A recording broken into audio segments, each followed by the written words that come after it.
Assalamualaikum Pak Rona. Waalaikumsalam, Bu. Ya, terima kasih Pak Rona sudah bergabung dengan link kita. Siap.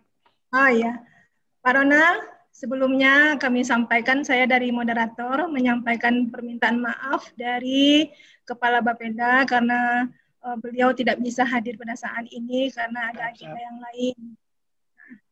Jadi mungkin dapat kami sampaikan di sini Pak Rona. Oh ya, sebelum lanjut, tolong kawan-kawan Bapeda Kabupaten Kota untuk dapat bergabung lagi pada acara kita sesi kedua ini. Ya Pak Ronald, sebelumnya dapat kami sampaikan di sini bahwa agenda kita sebenarnya hari ini ada dua. Yang pertama tadi dari Kemendagri menyampaikan penyusunan Rensra dan Renja OPD Provinsi dan Kabupaten Kota. Kemudian lanjut dengan agenda keduanya dengan Pak Ronald, yaitu dengan materi logical framework dalam penyusunan cascading. Kemudian kita Pak Ronald dapat kami perkenalkan di sini yang sebagai partisipan pada acara kita hari ini adalah dari Bapeda Provinsi, kemudian dari Bapeda Kabupaten Kota, dan juga dari beberapa OPD dari Kabupaten Kota. Demikian Pak Ronald sebelum kita lanjut. Oh ya, kami perkenalkan dulu Pak Ronald dengan nama panjangnya yaitu Pak Ronald Andrea Anas. Kita sudah sangat familiar dengan Pak Ronald atau yang biasa dipanggil dengan Pak Roni ya Pak. Beliau menjabat sebagai Asisten Deputi Koordinasi Kebijakan RB, Akuntabilitas Aparatur, dan Pengawasan 1 Kementerian PAN RB. Jadi itu yang dapat kami perkenalkan sedikit Pak. Untuk selanjutnya, waktu dan tempat kita persilahkan kepada Pak Roni untuk menyampaikan paparannya. Silahkan Pak. Terima kasih Bu Devi. Bapak-bapak, Ibu-Ibu, Assalamualaikum warahmatullahi wabarakatuh. Selamat siang, salam sejahtera buat kita semua. Saya nyambung aja nih, nggak tahu dari tadi dengan teman-teman dari Dagri ceritanya apa, saya nggak ngikutin tadi ada jadwal sama BKN. Saya nyambung aja terkait dengan konteks yang menjadi perhatian Menpan. Kalau bapak-bapak ibu bikin RPJM, bikin Rensra, bikin segala macam dokumen yang terkait sama perencanaan, itu bagian dari sistem kita nyebutnya ada sentuhan sistem akibnya, akuntabilitas kinerja instansi pemerintah di dalam manajemen perencanaan ya, kita bilang bagian dari perencanaan yang dilakukan oleh Pemda. Saya akan menekankan pada hal-hal yang bahasa saya yang berpengaruh terhadap potret kami, yang berpengaruh terhadap potret kita ketika kita melakukan evaluasi atas akuntabilitas kinerja instansi pemerintah. Saya pikir bapak-bapak ibu yang hadir mudah-mudahan nggak terlalu banyak yang baru banget gitu, sehingga saya agak bisa lebih masuk lagi. Saya memang ninggalin Sumatera Barat selama 2 tahun. Saya dimutasi ke Asdep Perumusan Kebijakan, jadi nggak megang Sumatera lagi. Sekitar 2 tahun, 3 tahun yang lalu itu saya masih pegang selama berapa lama gitu, Sumatera Barat, Sumatera. Kemudian ketika saya dimutasi ke Perumusan Kebijakan, saya cuma pegang Sumsel. Nah, sekarang saya balik lagi ke wilayah satu lagi, jadi ketemu lagi sama bapak-bapak ibu-ibu. Mudah-mudahan nggak terlalu banyak yang bergeser, jadi kita bisa agak lebih running dengan pemahaman kita. Saya mau menekankan beberapa hal yang dari kemarin kita perhatikan dan sekarang malah jadi lebih lebih kompleks gitu ya. Kita pengen lihat yang lebih jadinya, bukan cuma sekedar kulit-kulitnya aja. Beberapa hal yang kemarin kita suka ngomongin sama bapak-bapak ibu-ibu, kemudian menjadi sesuatu yang menjadi lebih konkret, lebih konstruktif pengawalannya. Mohon izin slide berikutnya kita masuk ke materi. Kita mau menekankan ini dari dulu udah kita omongin bahwa kita pengen jadi result oriented government. Sebenarnya bukan hanya result oriented government, bukan hanya pemerintah yang berorientasi hasil, tapi pemerintah yang berbasis hasil sebenarnya. Performance based government, bukan performance oriented government, bukan result oriented government, result based government. Bedanya adalah kalau performance based, kita bisa pegang anggaran kita 1 triliun. Dengan anggaran itu kita pikirin nanti kegiatannya akan apa aja, terus kita pikirin lagi nanti outputnya apa aja, kita pikirin outcome-nya apa aja. Itu udah orientasi hasil.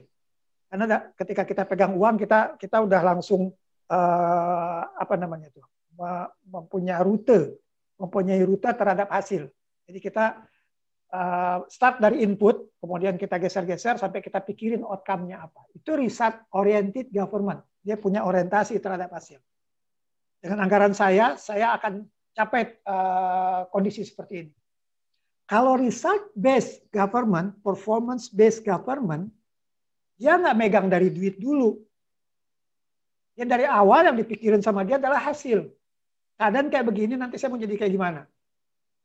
Baru nanti ditarik mundur ke anak-anaknya. Jadi kita akan cerita tentang itu. Jadi result oriented government, result based government, saya lebih baik langsung kepada result based government aja. Dia dimulai dari nomor 1, clarity buat objektif dulu. Mau kayak gimana kondisi yang akan kita capai 5 tahun lagi? Kondisinya seperti apa? Nah, kalau udah kayak gitu, kita bicara tentang where are we now, where do you want to be? Sekarang keadaannya kayak gimana? Nanti saya pengen jadi kayak gimana? Jadi ada gap di situ, ada kondisi yang sedang tidak seperti yang kita cita-citakan. Saya sekarang belum kayak begitu, saya pengen menjadi kayak begini. Jadi ada before after-nya. Ada sekarang, now, ada nanti. Nanti kondisinya saya pengen jadi kayak gini. Masyarakat menjadi lebih apa? Misalnya lebih sejahtera misalnya. Sekarang belum sejahtera banget. Belum ideal sejahtera yang ada sekarang tuh belum ideal. Kalau udah sejahtera ngapain lagi kita bilang masyarakat mau menjadi sejahtera? Orang udah sejahtera kok. Jadi harus ada gap dulu, ada kondisi yang tidak seperti sekarang yang ingin kita capai. Clarity buat objektifnya dulu dapat. Jadi ada posisi sekarang dan ada posisi yang ingin kita capai. Ada gap di situ. Habis itu baru kita pikirin. Sebenarnya harusnya dari pertama udah pikirin juga, nanti ngitungnya gimana. Nanti menjawab kita berhasil atau nggak berhasil gimana. How do we measure our progress-nya? Dengan indikator. Kalau kita bicara tentang sejahtera, nanti ngukur sejahtera pakai apa? Dari jumlah anak, dari jumlah televisi yang kita punya satu rumah, ada berapa banyak keluarga yang punya TV, ada berapa banyak keluarga punya handphone, dari apa? Dari tingkat kesejahteraannya itu diukurnya pakai apa? Sekarang kayak gimana, nanti mau jadi kayak gimana? Alat ukur. How do we measure our progress? Informasi tentang hasil. Measurement setting di nomor 2 itu. Kita taruh di nomor 2. Dari awal kita udah pikirin, nanti ngukurnya gimana. Karena orang akan nanya. Bapak bilang janji sekarang gini, nanti di dalam visi misi tujuan sasaran Bapak bilang kayak gitu. Nanti ngukurnya gimana? Bapak Ibu harus akuntabel terhadap kondisi tersebut. Dengan menggunakan indikator. Nanti ada targetnya. Target berapa? Sekarang berapa? Harus punya baseline dulu. Kalau sekarang angkat misalnya, taruhlah kita ngomong yang sembarangan tadi aja ya, masyarakat yang punya televisi, udah pada punya semua, atau 90%. Nah, dalam 5 tahun lagi menjadi berapa? Ada targetnya, ada baseline, ada proyeksi. Dan yang terakhir adalah link between objektif sama means-nya. Kalau mau kita pindah dari sekarang menjadi yang seperti kita inginkan, itu nanti apa aja yang harus terjadi menuju kondisi tersebut. How to get there-nya. Ada means-nya, ada cara-caranya. Nah, cara-cara ini nanti kita ngomongin di pohon kinerja dan di cascading. Nanti kita tahan dulu yang tentang how to get there-nya. Sementara saya naruhnya sini program setting, sementara saya naruh, tapi nanti kita bisa ganggu lagi. Ini yang dari kemarin udah kita omongin, dari saya belum tinggalin Sumatera Barat, ini udah kita omongin. Yang B ke atas yang kayak gini. Gitu. Nah, di tahun 2020-2024, slide berikutnya, mohon izin. Kita masih yang tadi, yang kiri itu yang tadi. Bagaimana kita menetapkan performance setting. Tadi saya tulis semua itu performance setting, target setting, measurement setting, program setting, saya tulis semua di gambar yang tadi. Itu tetap akan kita jagain. Tapi bukan begitu doang. Bukan cuma sekedar satu-satu. Ini udah benar performance settingnya, target settingnya udah benar, measurement settingnya benar, program settingnya benar. Bukan cuma begitu aja, tapi sebagai sebuah konstruksi. Sebuah framework yang pengen kita lihat. Bukan cuma sendiri-sendiri, fragmen-fragmen yang putus-putus. Jadi masuk ke 2020-2024, perhatian kami masuk ke yang tengah. Logical framework-nya kayak gimana? Bangunan kinerjanya, konstruksi kinerjanya seperti apa? Hubungan satu dengan yang lain seperti apa? Bukan sekedar bikin ada 10, 1, 2, 3, 4, 5, 6, 7, 8, 9, 10. Jangan-jangan ada konstruksi di situ. Satu ada hubungannya sama 7. 4 ada hubungannya sama 8. 5 ada hubungannya sama 6. 5 dan 6 yang ada hubungan itu tadi, ternyata ada hubungan lagi sama nomor 2. Misalnya. Nah, kita lihat logical framework-nya di situ. Bukan cuma 10 poin, masing-masing berdiri sendiri. Tapi kita lihat 10 poin itu sebagai sebuah konstruksi. Bangunan kinerja. Ada hubungan satu dengan yang lainnya nggak? Kita masuk ke logical framework. Sampai ke cascading. Nanti kita ngomongin tentang yang logical framework yang kayak gimana, yang cascading yang kayak gimana. Kita udah mulai berpikir bahwa kalau mau menghasilkan sebuah kondisi di level Pemda, yang bicara tentang kemiskinan, bicara tentang kesejahteraan, itu nggak bisa disatu-satuin ke dinas. Kita pengen pariwisata meningkat. Urusannya dinas pariwisata doang. Yang lain langsung buang badan. Saya nggak ada urusan sama pariwisata. Ternyata enggak. Ternyata kita memerlukan kolaborasi, memerlukan banyak sekali di statement-statement kinerja di atas itu sebenarnya nggak bisa dikerjakan sendirian oleh satu dinas. Nah, kita mulai mikir tentang bagaimana mengkolaborasikan, bagaimana meng-cross-cuttingkan, bagaimana mengintegrasikan, bagaimana menyusun kekuatan sehingga tidak silo kita. Tidak satu OPD, ya, urusan sampah aja, urusan ini aja OPD. Kita berpikir tentang sesuatu yang mulai punya connecting door, mulai punya integrasi, mulai punya irisan-irisan yang harus kita temukan di situ, harus ngobrol di situ. Itu yang nomor 3. Nah, kalau udah serumit ini, masalahnya udah mulai serumit, udah mulai sekonkret ini, bukan cuma tulis-tulisan gitu. Ini nggak bisa lagi dilepaskan terlalu administratif. Jadi hanya kalau di OPD hanya kasubag programnya aja, yang ngotak-ngatik, yang bikin-bikinin rensra, yang bikin-bikinin renja, yang lain nggak mau tahu gitu. Ini isinya akan sangat di-challenge logikanya. Semuanya akan mengalir kepada keputusan-keputusan strategis, pemilihan di situ. Akan ada pilihan yang harus diputuskan, dan itu strategi semua tuh. Decision making semua di situ yang akan ada di situ. Dengan demikian, nggak bisa lepas dari leadersnya, ownership leadersnya nggak bisa. Jadi kalau nanti salah-salah, jangan tinggal marahin anak buah doang, kepala OPD-nya, harus mikirin alternatif tadi, positifnya apa, negatifnya apa, ambillah keputusan oleh kepala OPD. Dengan demikian ini, saya milih A bukan B. Nah, dua-duanya bisa benar, tapi masing-masing ada plus minusnya. Nah, kepala OPD, ownership-nya harus ada di situ. Jadi bukan urusan administratif aja yang bisa dikasih ke taruhlah misalnya pemikirnya gitu ya. Bukan cuma sekedar pemikirannya aja, tapi juga keputusannya. Jadi yang pemikir boleh aja, tetap melakukan pemikiran boleh, nggak masalah. Tapi begitu jadi barangnya, itu harus diputuskan oleh pemiliknya. Udah bukan pemikir lagi yang bertanggung jawab di situ. Karena udah dikasih ke pemiliknya. Pak, alternatifnya adalah 1, 2, 3. Kalau 1 bagusnya ini, jeleknya ini, 2 bagusnya ini, jeleknya ini, 3 bagusnya ini, jeleknya ini. Bapak kepala PD-nya, Bapak yang putusin.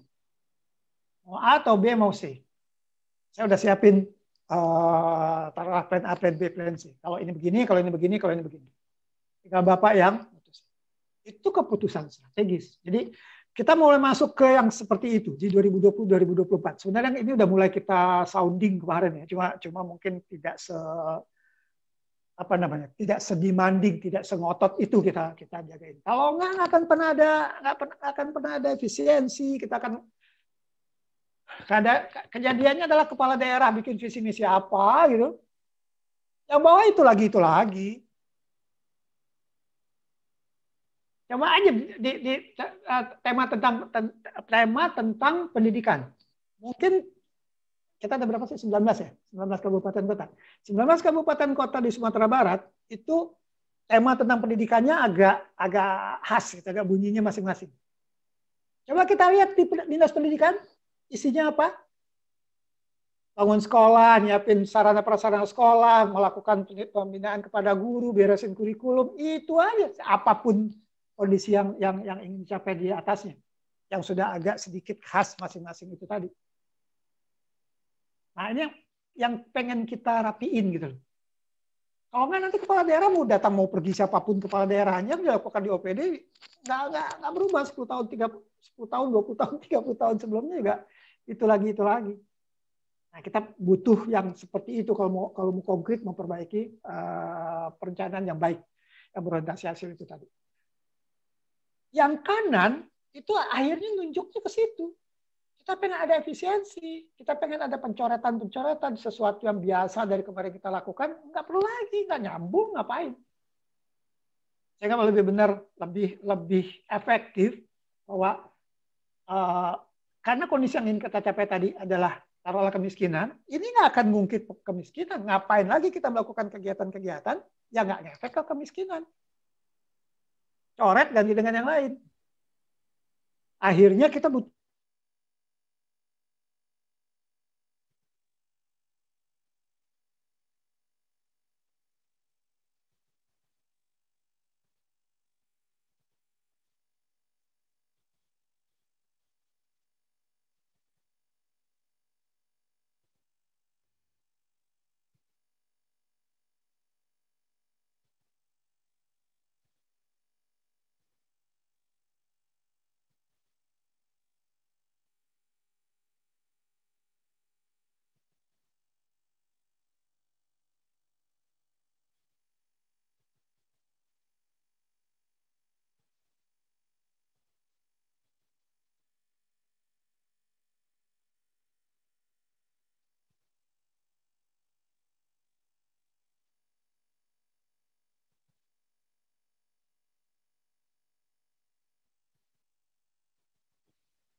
Maaf Bapak Ibu dari Kabupaten Kota, ini Pak Ronaldnya lagi ada trouble, katanya mati lampu. Dimohon bersabar tunggu sebentar ya Bapak Ibu.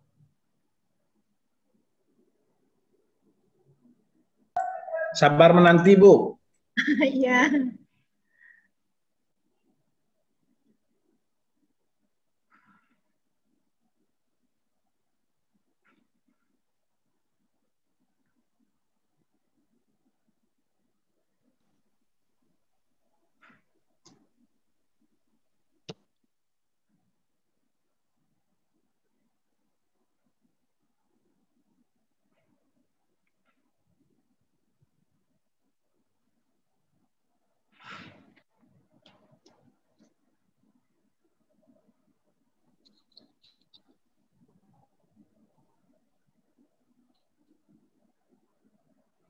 halo.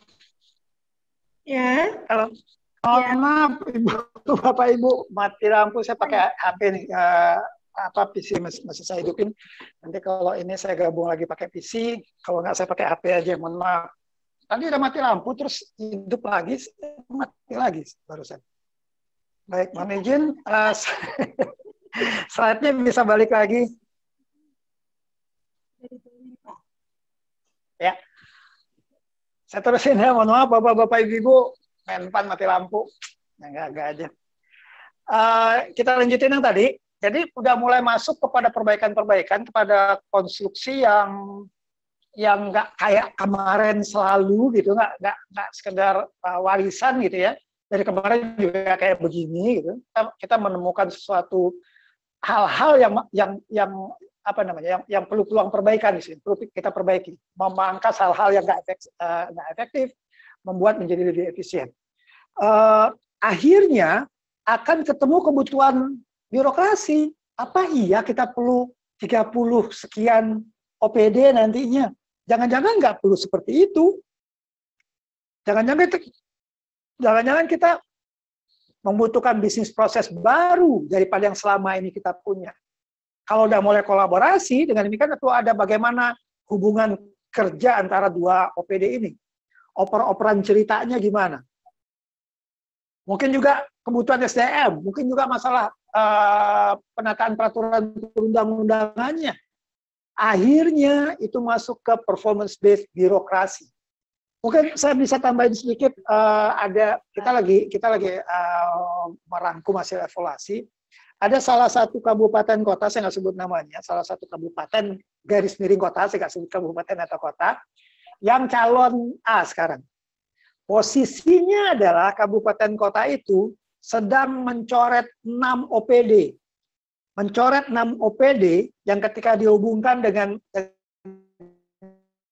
kinerja yang ingin dicapai oleh kepala daerahnya, OPD itu dia nggak ngerasa membutuhkan OPD itu. Dia bisa gabungin aja. Udah sampai yang kayak begitu nanti kebutuhan kepada performance based birokrasi. Dengan demikian saya butuh birokrasi yang kayak begini. Nanti kalau diperlukan ada lagi. Kita hidupin lagi nanti OPD tersebut. Tapi sekarang ini saya nggak butuh OPD itu. Nggak musimnya saya butuh OPD tersebut. Bukan itu yang jadi masalah utama saya 5 tahun ke depan. Dan saya nggak perlu OPD itu 5 tahun ke depan. Nanti kalau tahun kelima saya butuhkan lagi, nanti nggak apa-apa saya inikan lagi. Performance based birokrasi itu masuk ke dinamika, ke dynamic government. Bukan sekali kita bikin OPD, sampai kapanpun OPD tersebut akan ada. Kepada kemapanan. Di pusat juga masih kayak begitu. Sekali bikin kementerian ini udah mungkin sampai 20 tahun, 30 tahun nggak ganggu itu. Apalagi kalau dibentuk dengan undang-undang. Nah, kalau performance based birokrasi dia akan lebih dinamis. Di Australia itu dia dengan mudahnya likuidasi 8 departemen, ada yang departemen, ada yang bukan departemen gitu, ada yang institusi gitu, menjadi sebuah institusi baru. Itu heboh, di sana juga heboh. Nah, yang namanya perubahan pasti akan bikin heboh. Masuk ke performance based birokrasi. Karena apa namanya? Apa istilahnya? Karena menterinya itu nggak membutuhkan adanya isu itu nggak akan dia garap sama dia. Saya janjinya sama konstituen saya bukan ngurusin kayak begitu, itu bukan urusan saya lagi. Saya nggak mau itu prioritas saya. Yang mau saya bereskan ini. Dengan demikian saya nggak butuh departemen itu, leburin aja kata dia.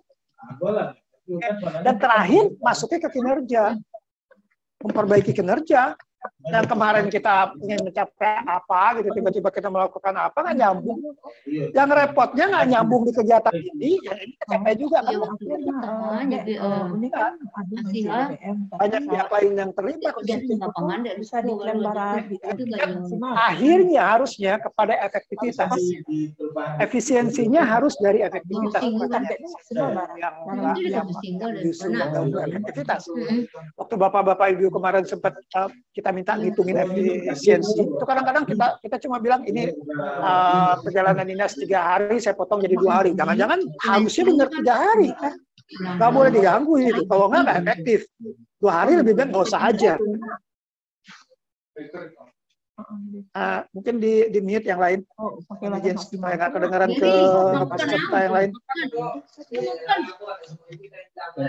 Gary sedang ada di telepon jangke. Ada yang di mute.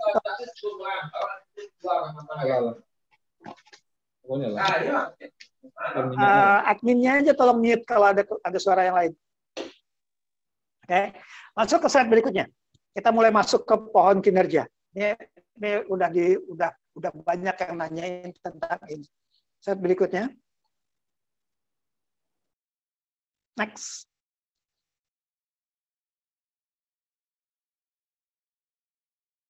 Nah, tentang perencanaan kinerja dulu.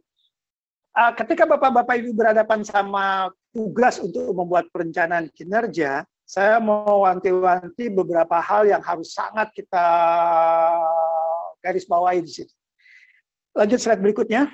Pertama kita mau nekenin banget orientasinya harus hasil. Jadi di dalam dokumen perencanaan itu yang dibidik hasil. Yang dibidik pertama adalah hasil. Bukan kegiatan-kegiatan. Jangan dipenuhi kondisi yang ingin kita capai, tujuan, sasaran. Bunyinya adalah bunyi kerja. Saya akan melakukan pembinaan, saya akan melakukan pembangunan apa gitu. Bukan itu yang harus dibidik. Lakukan pembangunan apa gitu. Bukan pembangunan buat apa? Buat menutup gap kesenjangan apa di situ. Pembangunan itu hasilnya apa? Bahwa ada sesuatu kondisi yang ingin dicapai, untuk itu harus dibangun sesuatu. Hasilnya yang diomongin bukan pembangunannya. Pembangunannya nanti akan kita akan bangun juga, iya, tapi bukan orientasi kita di situ. Orientasi kita pada hasil, base kita pada hasil. Jadi hindari kalau bisa statement-statement tujuan sasaran di dalam dokumen-dokumen perencanaan kita yang menggambarkan kerja akan melakukan apa gitu. Tapi akan mencapai kondisi apa? Kondisi yang pengen kita tonjolkan di dalam perencanaan kinerja. Bahasa kita adalah perencanaan kinerja. RPJM yang berorientasi pada kinerja. Berkurangnya kemiskinan, masyarakat makin cerdas, masyarakat makin sehat, makin aksesibilitas, apalagi masalah sosial, saya nggak tahu segala macam. Yang tadinya nggak kayak begitu menjadi kayak begitu. Bukan pada kegiatannya, bukan pada kerjanya yang kita orientasikan. Hindari formulasi-formulasi tujuan sasaran yang bukan kinerja. Satu itu. Kedua, kita lagi mikir ke depan. Jangan pikir apa yang ada di depan mata kita. Waktu Bapak bikin, saya ambil di contoh di pusat aja. Dokumen-dokumen perencanaan waktu dibikin sekitar tahun 19 itu nggak mikirin ada COVID kan? Memang tidak terantisipasi COVID waktu itu gitu. Nggak apa-apa kalau kayak gitu, memang antisipatif, tapi kan bukan kita dukun yang tahu akan nanti dalam tahun segini akan ada gempa bumi, nggak gitu-gitu banget. Tapi antisipatif, termasuk kita bicara tentang sudah makin dipakainya teknologi. Apa iya kita masih akan beli alat-alat ini? Udah nanti mungkin nggak dipakai lagi alat-alat ini. Nanti mainnya udah bukan begini lagi gitu. Dunia yang akan kita hadapi 2, 3, 4 tahun ke depan, itu harus kita antisipasi. Kayak gimana jalan ceritanya yang akan kita siapkan perencanaannya nanti waktu kita hadapi suasana yang kayak begitu. Jadi kalau udah mulai kayak begini, ini sekarang udah bisa pakai Zoom segala macam, ya nggak usah banyak-banyak lagi, dikit-dikit perjalanan dinas. Bisa kita Zoom aja kok. Sepanjang itu masih efektif, sepanjang masih bisa digantikan dengan Zoom, saya nggak perlu ke Padang nih sekarang. Mudah-mudahan ya selain mati lampu tadi ya, saya mati lampu tadi ya sama aja, sana mati lampu juga sama aja lah kira-kira. Kondisi mati lampunya tadi itu kalau saya sampai sana di hotel mati lampu ya sama aja, berhenti juga saya akan ngomongnya kan. Tapi intinya selama proses itu masih bisa tergantikan dengan biaya yang jauh lebih murah, mungkin tidak seefektif saya ke sana ya, tapi mungkin dengan biaya yang sangat signifikan dikuranginya. Kalau bisa sih jangan sampai mengurangi efektivitas kalau bisa. Tapi mungkin antara cost efektif sama cost efisiensinya itu masih worth it gitu ya, masih berguna kita gunakan cara yang kayak begini, berkurang 10% efektivitasnya, tapi duitnya tinggal 1/10 dari biaya yang kita keluarkan kalau kita pakai yang nambah 10% itu tadi, kan balik lagi pada cost benefit. Kita nggak akan nguber-nguber 10% dengan biaya yang 20 kali lipat dari yang apa yang kita punya sekarang. nambahnya cuma 10%, nggak apa-apa lah. Dengan biaya yang cuma 1/10, kita kehilangan 10%. Padahal itu 10 kali lipat. 10%-nya cuma yang kita pakai duit 1 M, 100 juta, kita cuma pakai 10 juta. Kalau 100 juta, dapatnya 100%. Tapi kalau 10 juta, dapat 90%. Mendingan 10 juta. Kira-kira kayak gitu. Bicara tentang antisipatifnya, kita bicara cost benefitnya juga. Logis, ini lagi kita mau ngomongin logisnya. Dua hal yang perlu kita jaga di situ adalah logis iya, tapi empiris, masalah gitu loh. Memang ada data tentang itu. Jangan semuanya kita bicara tentang irigasi. Gitu.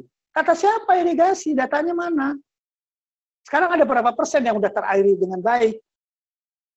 Jangan nebak.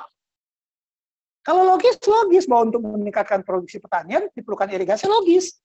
Tapi belum tentu masalah di situ. Di tempat saya nggak ada masalah tentang irigasi. Nggak usah jadiin kondisi. Tempat saya masalahnya adalah hama. Jadi nanti pohon kinerja setiap Pemda akan beda-beda. Tergantung masalahnya. Oke. Jadi itu yang perlu dijagain, empiris, selain logis. Ada kombinasi top down sama bottom up.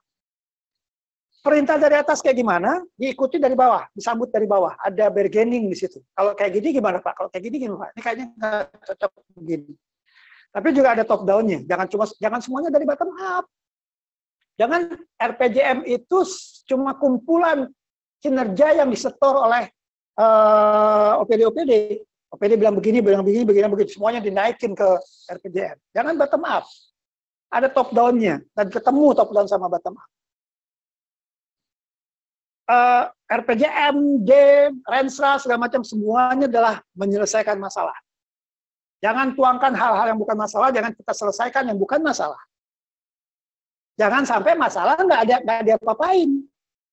Yang masalah nggak diapa-apain, nggak diselesaikan, yang nggak masalah diuber-uber.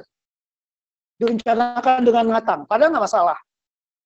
Kolaboratif tadi sudah saya sampaikan, dan dinamis. Dinamis artinya apapun yang pernah kita pikirkan semula, kalau nanti ternyata enggak, kita revisi lagi.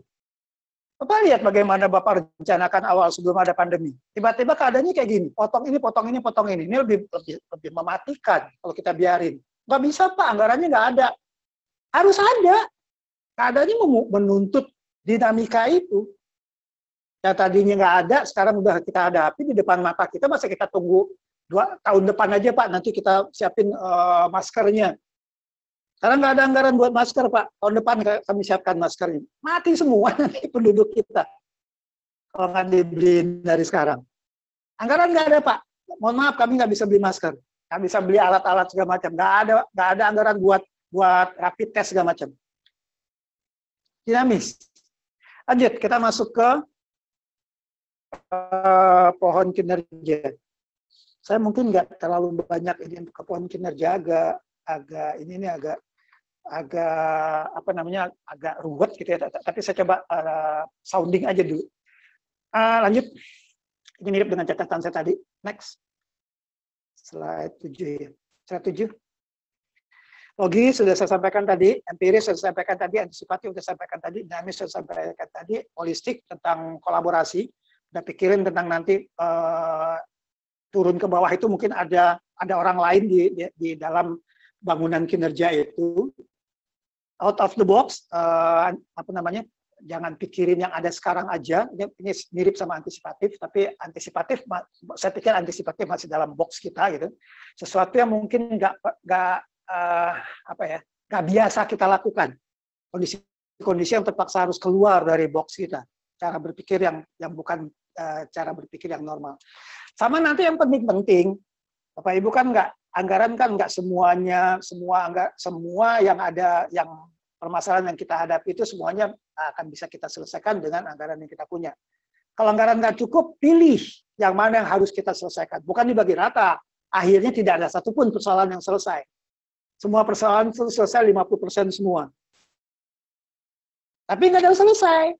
Karena anggaran cuma bisa 50%. Kalau kayak gitu lebih baik pilih 1, 2, 3 permasalahan, selesaikan, yang lain ya artinya ngantri dulu gitu. Daripada semuanya kebagian, tapi nggak ada selesai, cuma buat manas-manasin dikit aja, menghangatkan aja, nggak bikin matang, masalahnya nggak solve di situ. Oke, nah coba kita masuk ke slide ke-8. Di sini kuncinya sebenarnya. Waktu bikin poin kinerja yang tadi itu, coba pakai slideshow deh. Saya pakai slideshow nggak? Dan tolong diklik satu-satu. Ini agak keluarnya agak satu-satu. Berhenti dulu. Ini berhenti dulu. Bentar. Yang kuning di kiri di back aja dulu. Nah, gitu. Tadi kita ngomong ya ada sebuah kondisi. Kita bicara tentang kondisinya apa. Balik ke yang tadi yang saya bilang. Before-nya kayak gimana, sekarang kayak gimana, nanti mau kayak gimana.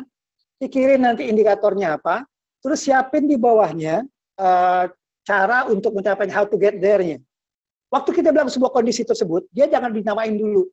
Coba next, satu aja dulu. Next. Dia jangan dibilang ini outcome. Di atasnya pasti impact, di bawahnya pasti turun, di bawahnya pasti output. Enggak begitu. Jangan digitu-gituin dulu. Abaikan yang sebelah kiri dulu. Next. Ya, dicoret dulu. Jangan pikirin ini ada outcome, nanti di atas pasti ada impact, di bawahnya pasti output. Enggak.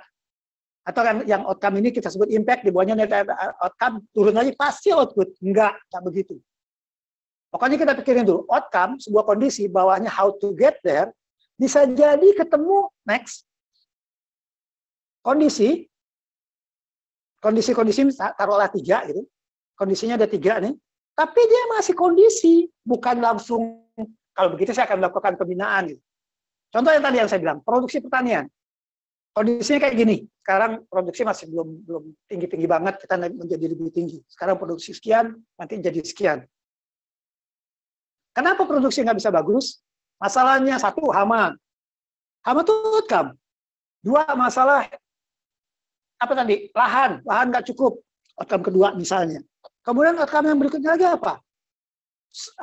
Outcome antara istilahnya. Apalagi penyebabnya masih dalam bentuk outcome, belum tentu langsung. Kalau gitu saya akan latih petani. Jangan latih petani dulu. Harus ada kondisi petani apa istilahnya nggak kompeten misalnya. Ada masalah kemampuan petani di situ. Kemampuannya masalah apa? Masalah alat atau masalah kecerdasan petani untuk menggunakan teknologi. Kalau kecerdasan petani jangan kasih alat. Tapi kalau masalahnya adalah pada alat, nggak usah dilatih lagi. Orang dia saya tahu Pak, nggak usah latih saya. Kasih aja sama saya alatnya. Saya nggak punya alat, saya tahu. Saya ngerti tentang itu. Jadi turun ke bawah itu adalah sebuah konstruksi kinerja yang ketemu kinerja-kinerja antara. Kita perlu eksplor permasalahan di situ. Kayak bikin pohon masalah Bapak-bapak Ibu. Produksi pertanian nggak bagus karena apa? Masalahnya apa? 1, 2, 3, 4, 5. Baru setiap 1, 2, 3, 4, 5 tadi, balik lagi ke yang tadi, next. Sama dengan yang tadi. Sekarang kayak gimana, nanti mau kayak gimana, ukurnya gimana, how to get there-nya lagi. Terusin lagi ke bawah, next. Next, ya. Apa tadi? Masalah hama, karena apa? Masalah hama. Kalau ada outcome antara lagi, cari outcome antara lagi.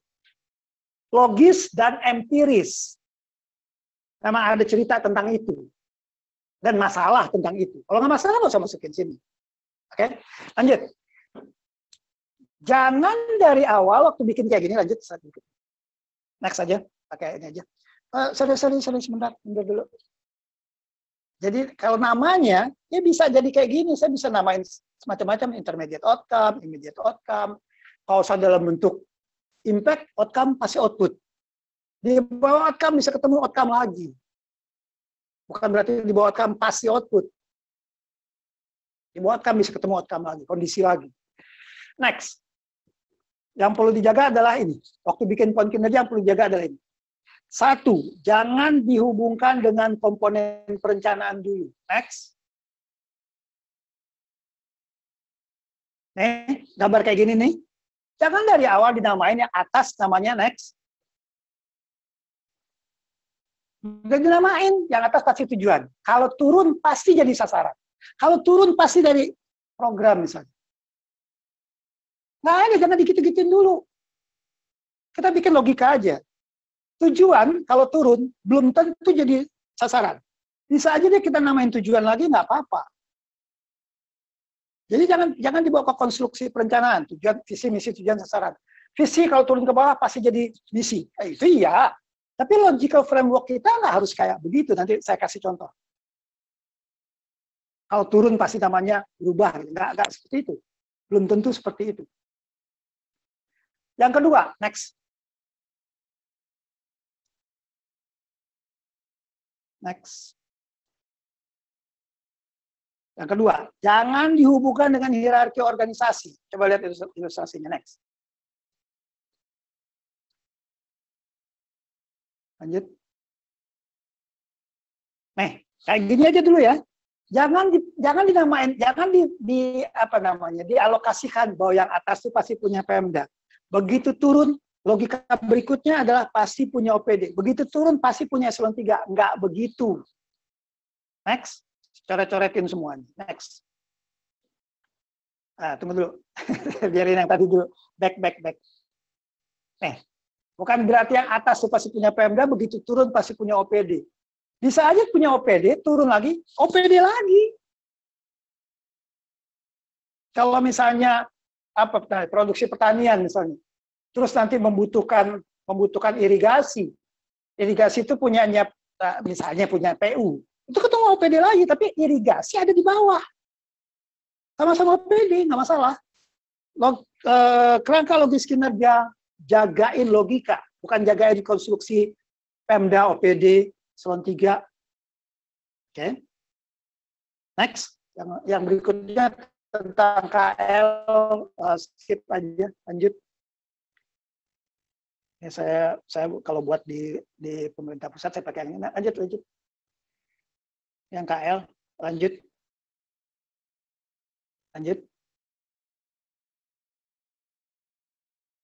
Waktu kita turunin ke bawah, next.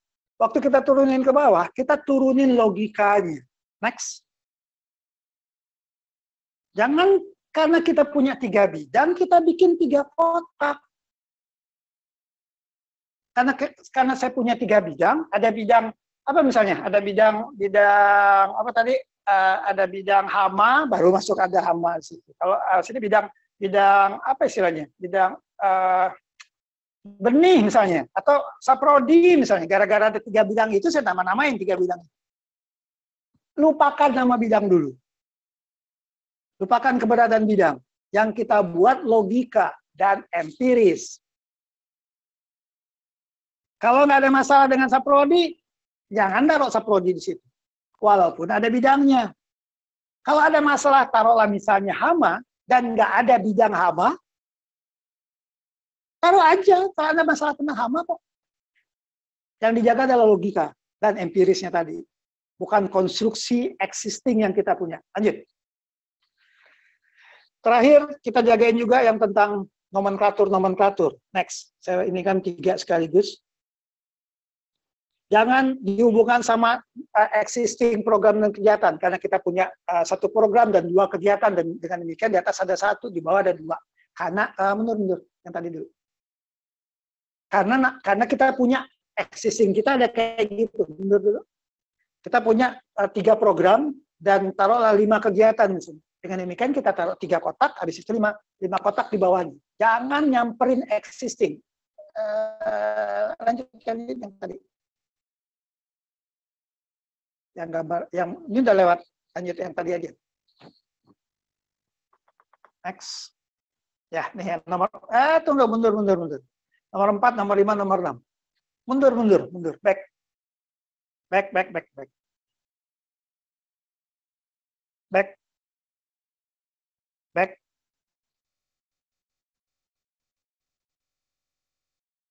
Nomor 4, nomor 5, nomor 6. Jangan pakai existing program. Program saya cuma 1, Pak. Dengan demikian saya taruh kotak 1 di bawahnya. Enggak maju ke 4. Terus. Jangan mundur lagi. Yang nomor 4 tadi aja. Lanjut.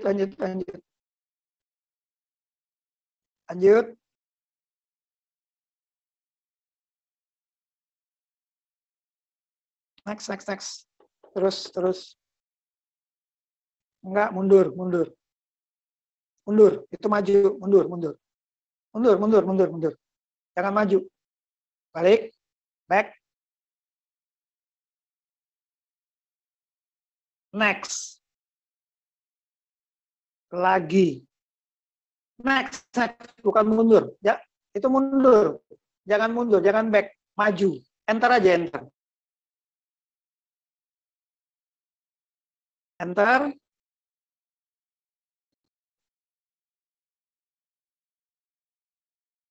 Enter. Terus enter lagi. Enter lagi. Enter lagi. Ini nomor 3 ya, yang sekuning ini nomor 3. Enter lagi. Nih, yang bidang tadi. Sekarang nomor 4. Enter. Tahan. Jangan dipindah-pindah dulu yang ini. Saya lagi ngomongin slide ini, jangan pindah-pindah dulu. Jangan dihubungkan dengan program dan jangan pindah-pindah dulu. Mundur. Apa otomatis ya? Jalan sendiri ya? Mundur. Rasanya sih enggak kok. Mundur, satu lagi sebelum ini. Tahan. Jangan sampai keluar dari sini dulu. Saya lagi ngomongin ini. Aduh, jangan mundur. Maju, enter. Lari-lari sendiri nih ininya, slide-nya. Enter.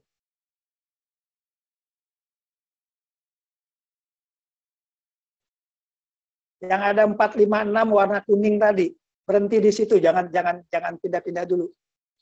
Kalau perlu keluar dari ini deh, keluar dari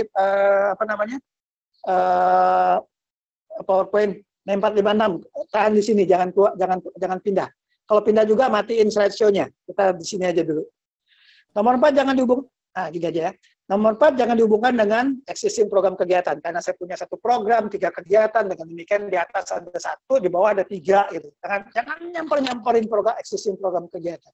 Begitu juga dengan nomenklatur. Yang 90 adanya nomenklatur ini Pak. Abaikan dulu nama nomenklatur.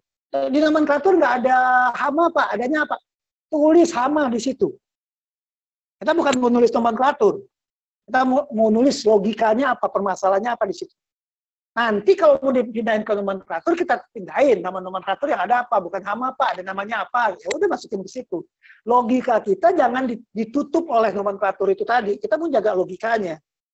Bukan mengkonstruksikan nomenklatur. Kalau mengkonstruksikan nomenklatur, nggak usah bikin pohon kinerja, seragamin aja semua nomenklatur.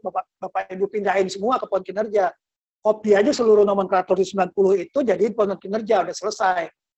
Tapi nggak perlu mikir lagi. Dan nggak nyambung nanti. Jangan dihubungkan dengan nomenklatur program kegiatan yang ada dalam Permendagri 90. Biarin aja nanti namanya apa, biarin. Tapi yang kita buat sini adalah hama.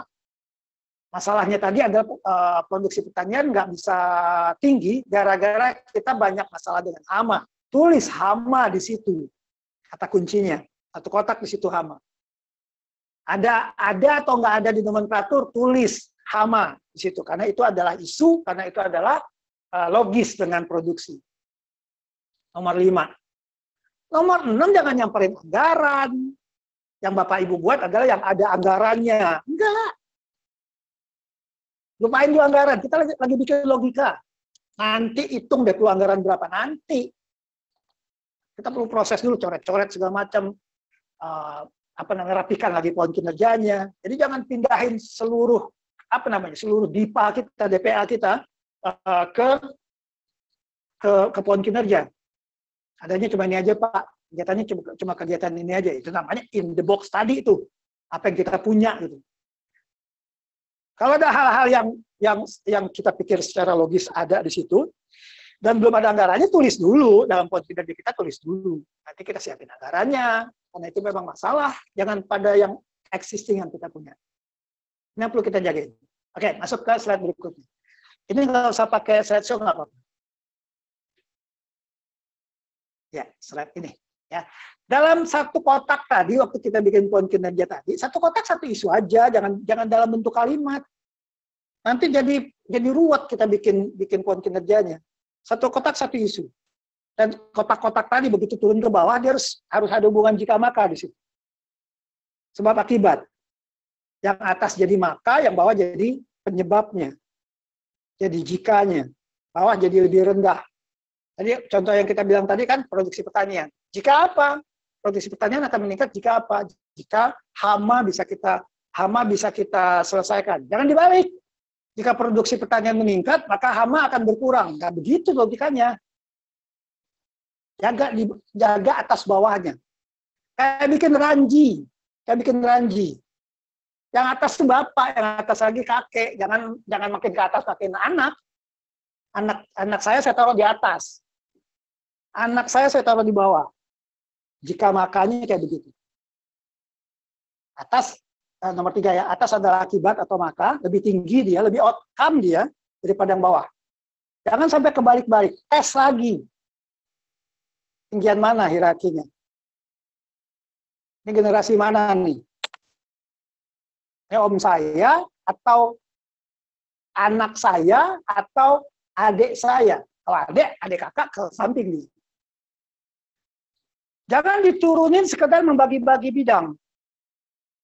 Misalnya produksi pertanian tadi ya, jangan dibagi di bawahnya tanaman hortikultura, tanaman palawija, tanaman apa. Dia bukan logika. Yang kita jaga logika, bukan jenis-jenisnya. Kalau produksi pertanian ya udah, di dalamnya ada palawija, ada hortikultura, ada perkebunan, ada segala macam di situ. Jangan diturunin ke bawah yang sifatnya menggunting-gunting, menjenis-jeniskan. Biarnya dia ada di atas. Produksi kan, di dalamnya ada apapun yang ada di situ. Jangan diturunin, nanti ada contohnya. Diturunin ke jenis-jenisnya. Oke, next. Cara kerjanya, next, ke slide berikutnya. Isu yang penting. Identifikasi isunya. Kita kayak bikin pohon masalah yang kita petakan. Cuma kita konversi menjadi kinerja. Uraikan antara-antaranya. Cari organ antara. Pikirin waktu bikin sedinas nih, nanti waktu bikin sedinas, saya ngomongnya sedinas dulu aja. Sebenarnya kalau kita bicara tentang RPJM, kita juga pikir tentang Pemda lain mungkin ya. Saya pikir kalau kita bicara tentang cross cutting, taruhlah di Bukit Tinggi, jangan-jangan ada kinerja dari Agam yang mempengaruhi kinerjanya Kota Bukit Tinggi. Jangan-jangan ada dari Payakumbuh yang akan mempengaruhi kinerja cross cutting dengan kinerja kinerja orang lain gitu. Yang mungkin harus kita kerjasama di situ, kolaborasi. Mungkin juga dengan swasta, mungkin juga dengan provinsi, mungkin juga dengan segala macam yang bukan kita. Cross cutting yang ada kinerja keroyokan. Jadi jangan, sekarang kita ke dinas. Kalau kita bicara tentang pariwisata, jangan dinas pariwisata itu aja. Jangan satu dinas itu yang kita petain. Kita bicara tentang pariwisata secara keseluruhan yang mungkin membutuhkan dinas koperasi di situ, mungkin membutuhkan Satpol PP di situ, mungkin membutuhkan apa lagi? Membutuhkan PU di situ, membutuhkan apalah misalnya, saya nggak tahu. Yang secara keroyokan akan membuat pariwisata makin berkembang. Ngomong nanti kita sama dinas-dinas itu, dinas Bapak itu ngefek kinerjanya dengan kinerja saya. Berpengaruh pariwisata itu gara-gara dinas Bapak. Kita kan dudukin di situ, harus cutting. Oke? Kemudian kita bicara tentang logika outcome sama yang tadi itu, kalau kita udah petakan, kita lihat yang tadi ranjinya, mana bapak, mana kakek, mana adik kakak, mana yang cucu segala macam, mana yang lebih tua di situ, bukan tua ininya, tua hierarki, bukan tua umur. Tua hierarki bukan tua umur. Walaupun umurnya di bawah saya, kalau dia om saya taruh di atas. Saya punya om yang lebih muda dari saya umurnya.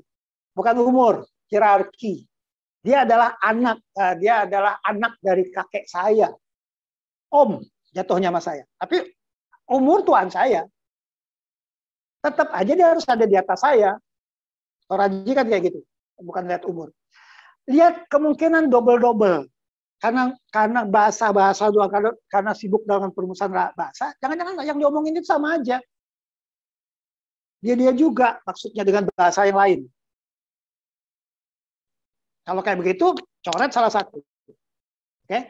Identifikasi kemungkinan ada yang lupa. Jangan-jangan selain 3 tadi ada yang keempat, dan itu penting. Jadi kita bikin ada 3, jangan-jangan ada yang keempat, ada yang kelima. Yang tadi kita bilang out of the box itu tadi. Jangan gara-gara kita punya 3, Terus kita bilang 3 doang. Padahal mungkin ada yang keempat, ada yang kelima, yang lebih penting lagi daripada yang 1, 2, 3 tadi. Baru kita lihat derajat kepentingannya. Ada 5 nih. Ternyata yang 1, 2 apa istilahnya? Enggak gede kontribusinya. Lebih penting 3, 4, 5. Ya 3, 4, 5 dengan anggaran yang tersedia kita cuma bisa biayai sekian. Ya 3, 4, 5 yang kita dahulukan. Yang memiliki pengaruh yang minim nanti dulu, jangan semua harus dibagi rata. Menyenangkan semua karena ada 5, kita senangkan semua, bagi-bagi 5 semuanya. Padahal yang 1 sangat berdampak banget, 80% masalah harus selesai sama dia. Yang lain 5 nanti aja. Selesaikan yang 80% ini dulu, kasih anggaran semuanya ke dia lebih baik. 80% selesai. Kalau semudah itu, gitu ya. Oke, terakhir lengkapi dengan indikator kinerja. Sekarang kita masuk ke contoh. Next. Bedain pohon kinerja sama cascading. Slide berikutnya. Ini kita udah masuk cascading. Penjenjangan kinerja. Coba lihat slide berikutnya. Yang di kiri pohon kinerja. Yang di kiri pohon kinerja. Yang dijaga di situ adalah logika. Bukan hierarki struktur. Yang kita jaga adalah logikanya. Kalau cascading yang kita jaga konstruksi perencanaan itu tadi. Yang namanya tujuan pasti di atas sasaran. Kalau struktur perencanaan ya, tujuan turun pasti jadi sasaran. Nggak boleh tujuan turun jadi tujuan lagi. Dalam struktur perencanaan, tujuan turun menjadi tujuan lagi nggak boleh. Kalau dia turun, dia pasti jadi sasaran. Kalau struktur organisasi udah jelas, yang atas adalah eselon 2, turun pasti ke bawahnya pasti eselon 3. Kalau cascading, nggak boleh turun menjadi eselon 2 lagi. OPD yang lain nggak boleh. Dalam struktur organisasi, ke bawah pasti jadi bidang. Jadi eselon 3. Dari eselon 2 turun pasti ke eselon 3. Struktur anggaran yang ikutin aja. Namanya sekarang sasaran program, sasaran kegiatan, ada rincian, ada rincian output, ada output, segala macam. Ikutin aja.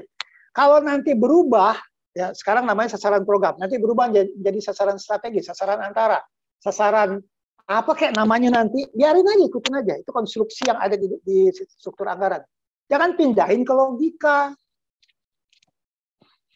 Kita lihat contohnya. Next.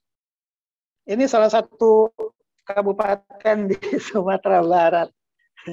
Saya ambil dari dokumen perencanaan masih belum jadi di Sumatera Barat. Saya nggak usah ngomong ininya. Coba lihat, anggaplah ini tujuan. 1, mewujudkan masyarakat yang berkepribadian religius dan berbudaya melalui penguatan keimanan dan ketakwaan serta pengembangan nilai-nilai budaya. Itu satu kotak, itu satu taruh lain namanya satu tujuan. Tapi isinya kan pakai melalui itu kan hierarki tadi, jika maka tadi. Kalau kita bikin pohon kinerjanya, kita kan taruh di atas masyarakat berkepribadian religius, itu penguatan keimanan jikanya. Jika kuat imannya, dia akan berkepribadian religius. Ada jika maka dalam satu kalimat loh. Jadi pohon kinerja kita nggak kalimat-kalimat muter-muter kayak begini. Dalam pohon kinerja kita, dia jika maka. Nanti mau dijadiin satu tujuan bunyinya kayak gini, terserah. Saya nggak ganggu tujuannya. Kalau ini jadi tujuannya mewujudkan masyarakat yang berkepribadian religius dan berbudaya melalui. Biarin, nggak apa-apa. Tapi pohon kinerja kita nggak boleh kayak begini. Nggak boleh ini jadi satu kotak. Kalau misalnya... nih nomor 4, optimalisasi pembangunan infrastruktur dan tata ruang yang berwawasan lingkungan. Gara-gara infrastruktur tata ruang yang berwawasan lingkungan ini kemudian meningkatkan ekonomi, ya ditaruh di atasnya adalah peningkatan ekonomi, di bawahnya pembangunan infrastruktur, dibutuhkan infrastruktur. Jika infrastruktur itu bagus, ekonomi akan berkembang. Dia ditaruh di bawah logikanya. Tapi nanti mau jadi yang satu menjadi tujuan nomor 2, yang satu jadi tujuan nomor 4, terserah, nggak apa-apa. Dalam penamaan, dia bisa jadi 2 tujuan yang punya hubungan jika maka. Tak masalah. Tapi pohon kinerja kita, jangan gara-gara kita punya 5 tujuan, kita bikin 1, 2, 3, 4, 5 ke samping. Padahal nomor 2 itu jikanya adalah nomor 4. dalam pohon kinerja nomor 4 harus di bawah nomor 2. Dalam pohon kinerja. Dalam cascading, 5-5-nya menjadi tujuan terserah. Ini boleh jadi 5 tujuan. Tapi jangan gara-gara jadi 5 tujuan, kemudian ada 1, 2, 3, 4, 5 ke samping. Padahal nomor 4, kalau kita lihat logikanya, ternyata merupakan jika untuk nomor 2. Termasuk birokrasi yang bersih, efektif, dan efisien. Itu menjadi nama tujuan sasaran, kayak misi, kayak apa, segala macam terserah. Itu masalah cascading, masalah nama, naming istilah saya. Kita akan punya 5 tujuan. Tujuan 1 ini, tujuan 2 ini, tujuan 3 ini, tujuan 4 ini, tujuan 5 ini. Dalam pohon kinerja ini nggak boleh jadi pohon kinerja yang kayak begini. Karena jadi nggak logis. Jadi pisah-pisah.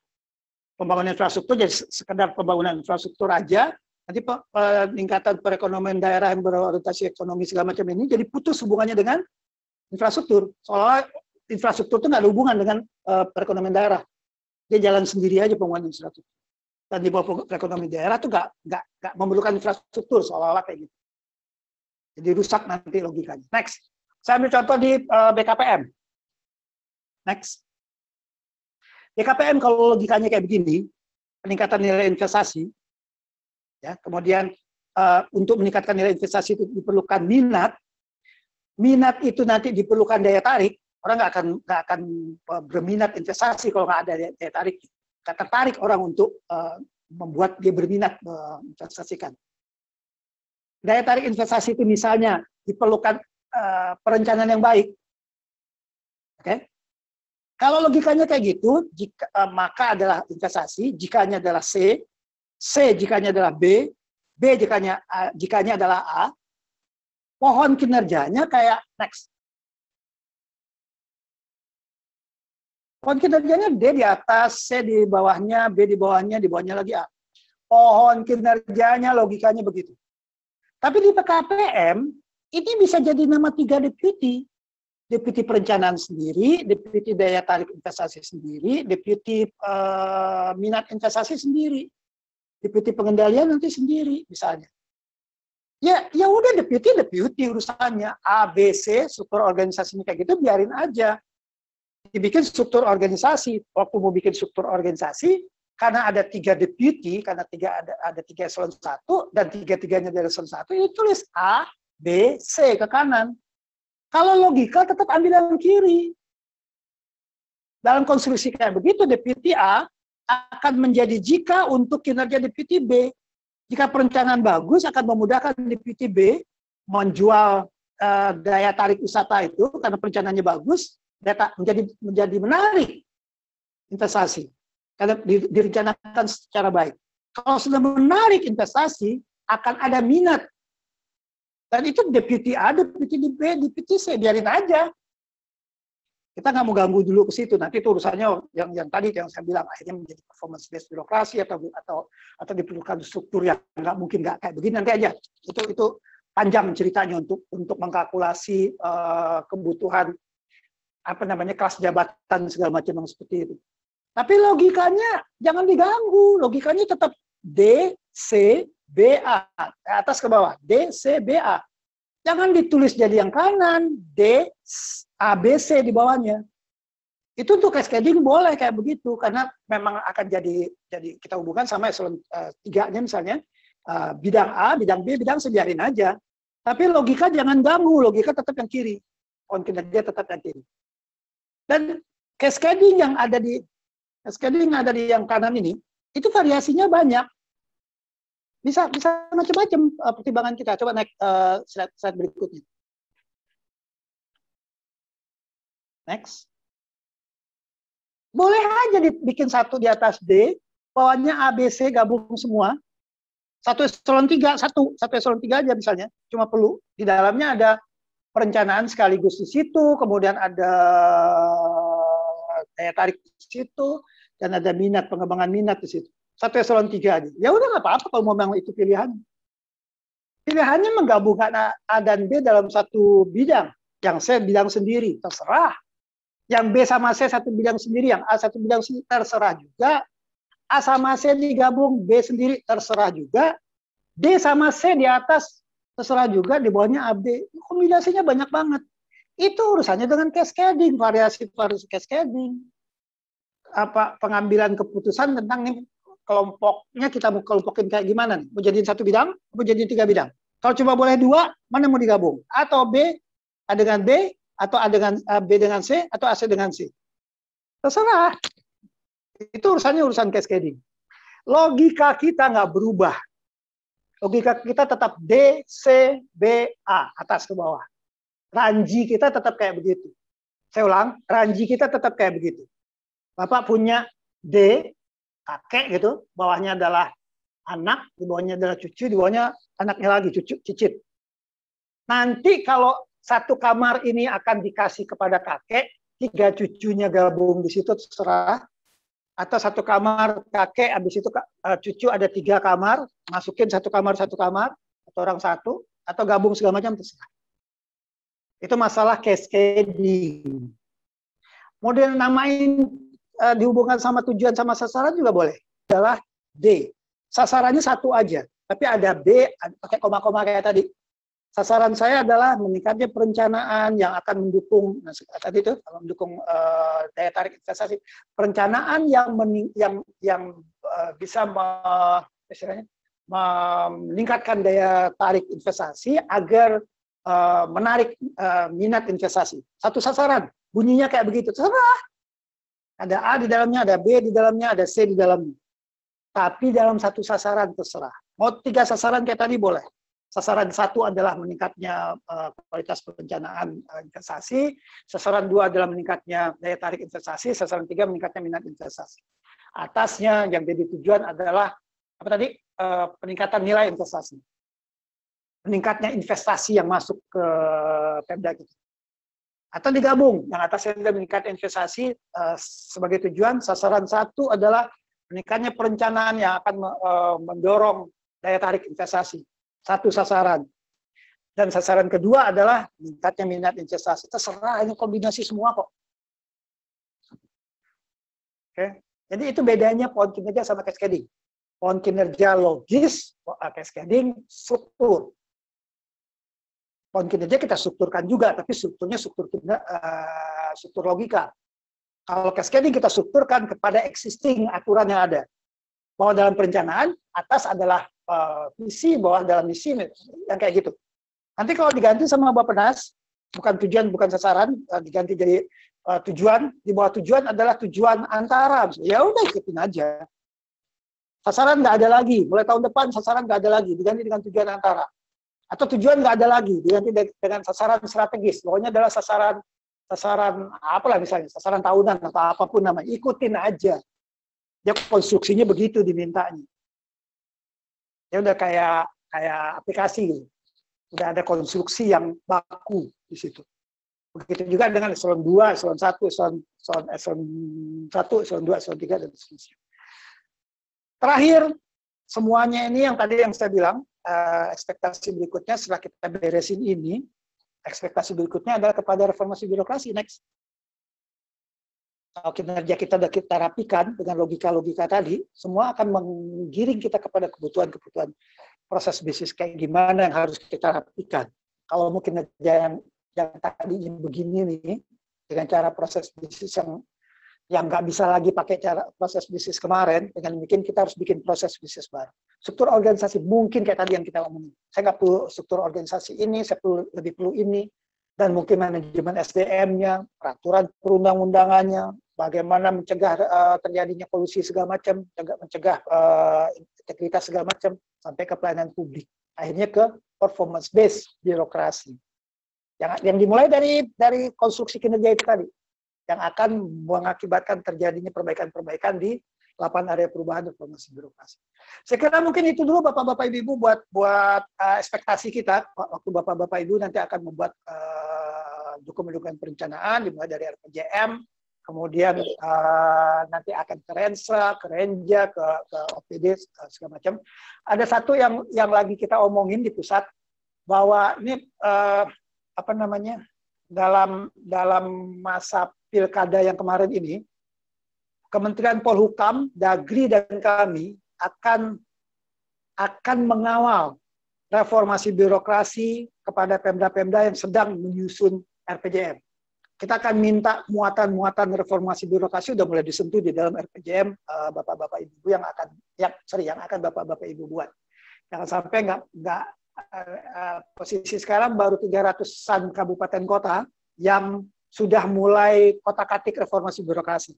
Nah, dengan adanya pilkada ini kita akan agak apa istilahnya, Dagri akan terlibat untuk menodong istilahnya, menodong RPJM Bapak-bapak Ibu ada unsur reformasi birokrasi di sini.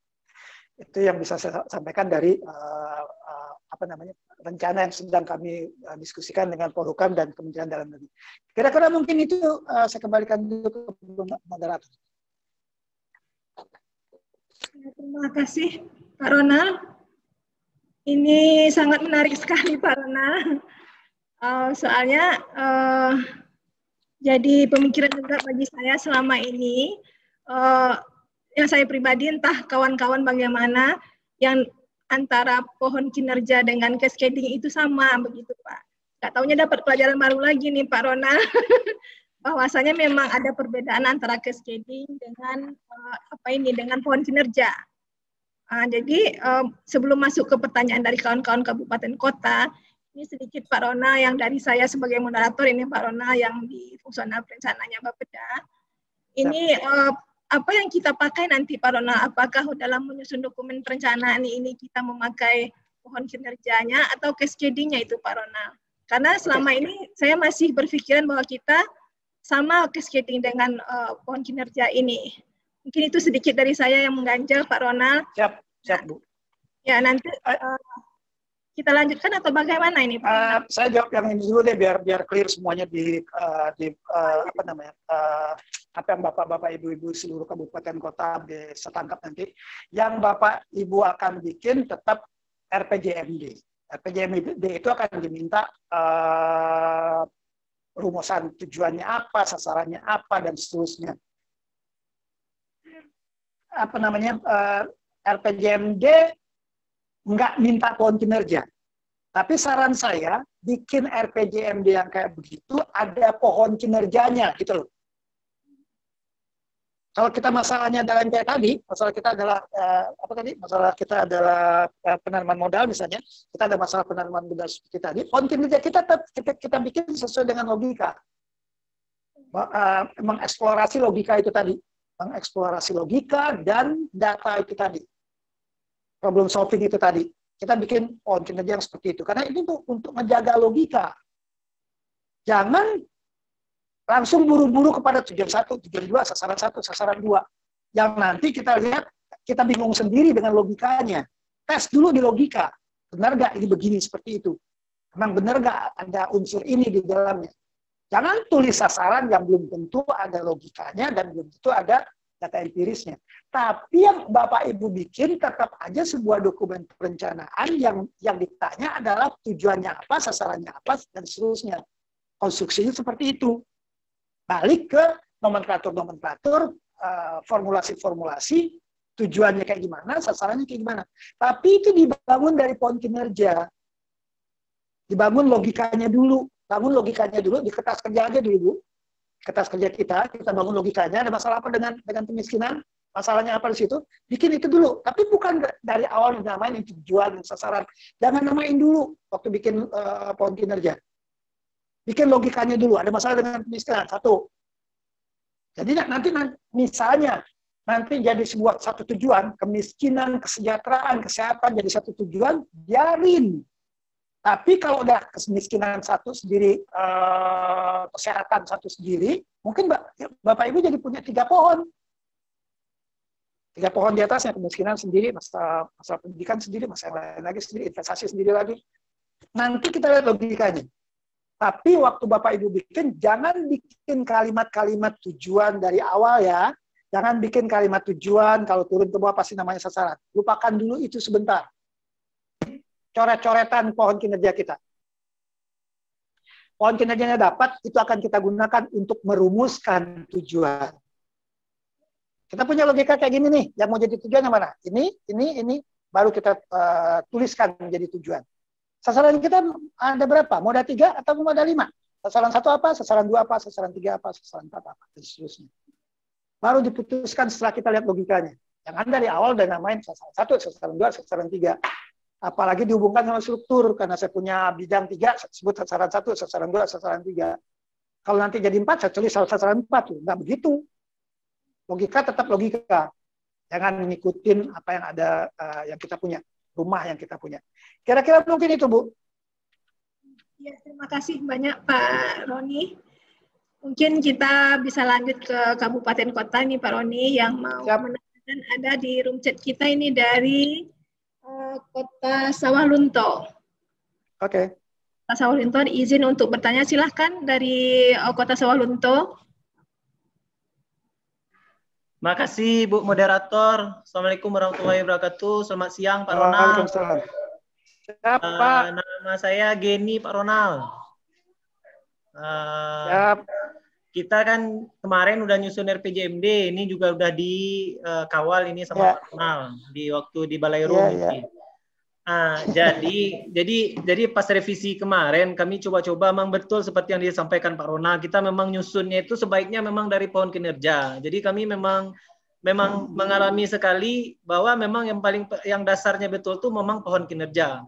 Setelah kita dapatkan pohon kinerja, baru kita di situ bisa melihat cascade-nya nih pasnya ini untuk yang mana nih, baru pas. Cuman ini ada sedikit ini Pak Ronald yang agak mengganjal bagi kami. Kalau seandainya kita kan terhukum ini misi, kalau mau merumuskan jadi tujuan dan sasaran kita terhukum lagi dengan misi nanti. Jadi kalau misinya itu kerendahan, kalau kita ambil dari pohon kinerja tadi kita ambil sepotong ini arahnya adalah arah untuk tujuan, berarti level untuk masing-masing tujuan itu nggak akan sama. Jadi kalau kami berpandangan, kalau kami mencoba itu ada tujuan-tujuan yang kami gabungkan satu. Itu bagaimana kira-kira itu Pak Ronald? Contoh, kami di misi kedua itu tentang ekonomi. Sedangkan di misi ke-9 itu tentang investasi. Padahal dalam pohon kinerjanya itu tuh salah satu komponen untuk pembentuk pertumbuhan ekonomi adalah investasi tadi. Kalau kita jadikan stratanya sama dalam satu tujuan, itu tujuannya itu kan jadinya agak gimana itu? Apakah kami ke samping tujuannya kami jadikan satu ke misi kedua tadi atau gimana? Ini test case betul nih Pak Ronald. Terima kasih Pak Ronald. Terima kasih ya Pak Geni. Kelihatan kan begitu kita punya 9 misi segala macam, ternyata misi kita punya hubungan jika maka. Padahal kita sebut 9 misi gitu loh. Kalau kita bangun konstruksi kan jangan-jangan kalau kita bangun konstruksi dari awal ya, jangan-jangan kalau kita jaga logika tersebut ini nggak akan jadi misi. Misalnya kayak gitu kan. Ini paling-paling saya jadiin sasaran karena ada jika maka misalnya. Tapi keburu jadi misi, biarin Pak.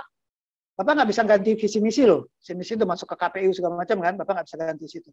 Otak-atik di tujuan aja. Dan kita nggak punya syarat bahwa setiap tujuan setara, seharga gitu loh. Kalau tujuan ini kakek, semua harus kakek. Nggak ada Pak. Nggak ada kayak begitu. Coba lihat tadi yang di Solo tadi, ingat kan? Yang di Solo tadi, misi atau tujuan yang kelima, taruhlah itu misi ya. Yang kelima tadi tentang reformasi birokrasi. Tujuan-tujuan di bawahnya itu biarin aja. Padahal rendah banget kan. Kalau kita lihat kan rendah banget diadu sama tujuan-tujuan di perekonomian, aduh kejauhan. Kita nggak punya syarat bahwa setiap tujuan, begitu kita namakan tujuan, dia harus jadi kakek semua gitu loh. Nggak Pak. Di antaranya cucu nggak apa-apa.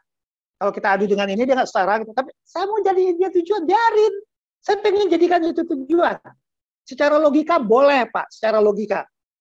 Bahwa kita akan punya tujuan yang lebih rendah dari tujuan yang lain. Itu yang tadi deh. Kalau saya mau jadiin setiap yang tadi ya, bahwa minat, kemudian di bawahnya daya tarik, kemudian di bawahnya jadi apa namanya tadi perencanaan. Saya mau bikin jadi 3 sasaran yang larang siapa sementara nggak ada. Saya putuskan, saya jadikan 3-3-nya sebagai sasaran. Saya mau tekankan manajerialnya di situ. Nggak apa-apa Pak, nggak masalah. Jadi jangan takut bahwa karena formulasi misi kita ternyata kalau kita konstruksikan ada yang kakek, ada yang cucu dalam satu misi itu. Dalam misi 1 sampai 9 itu tadi rendah banget ini misi ini, tapi keburu jadi misi biarin aja. Biarin aja di bawah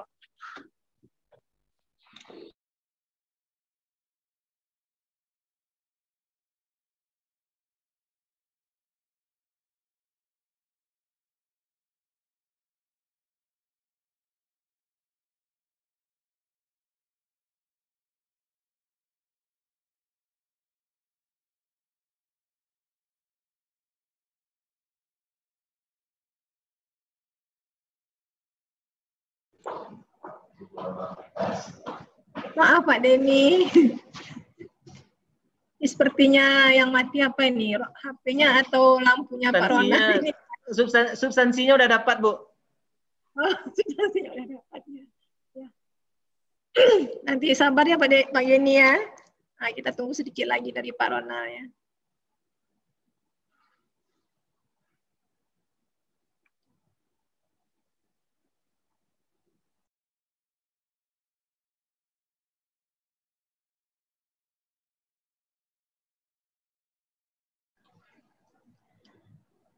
Bapak Ibu dari kabupaten kota lain ini ada yang mau yang mau bertanya, silahkan Bu diisi room chatnya Bu. Bapak Ibu. Ini kita lagi BIMTEK ini Bu. Jadi mohon nanti kalau ada pertanyaan langsung saja diisi di room chatnya atau raise hand-nya Bu.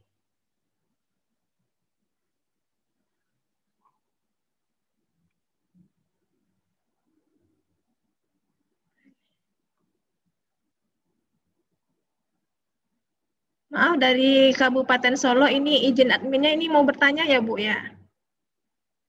Ibu Fataini Aisyah.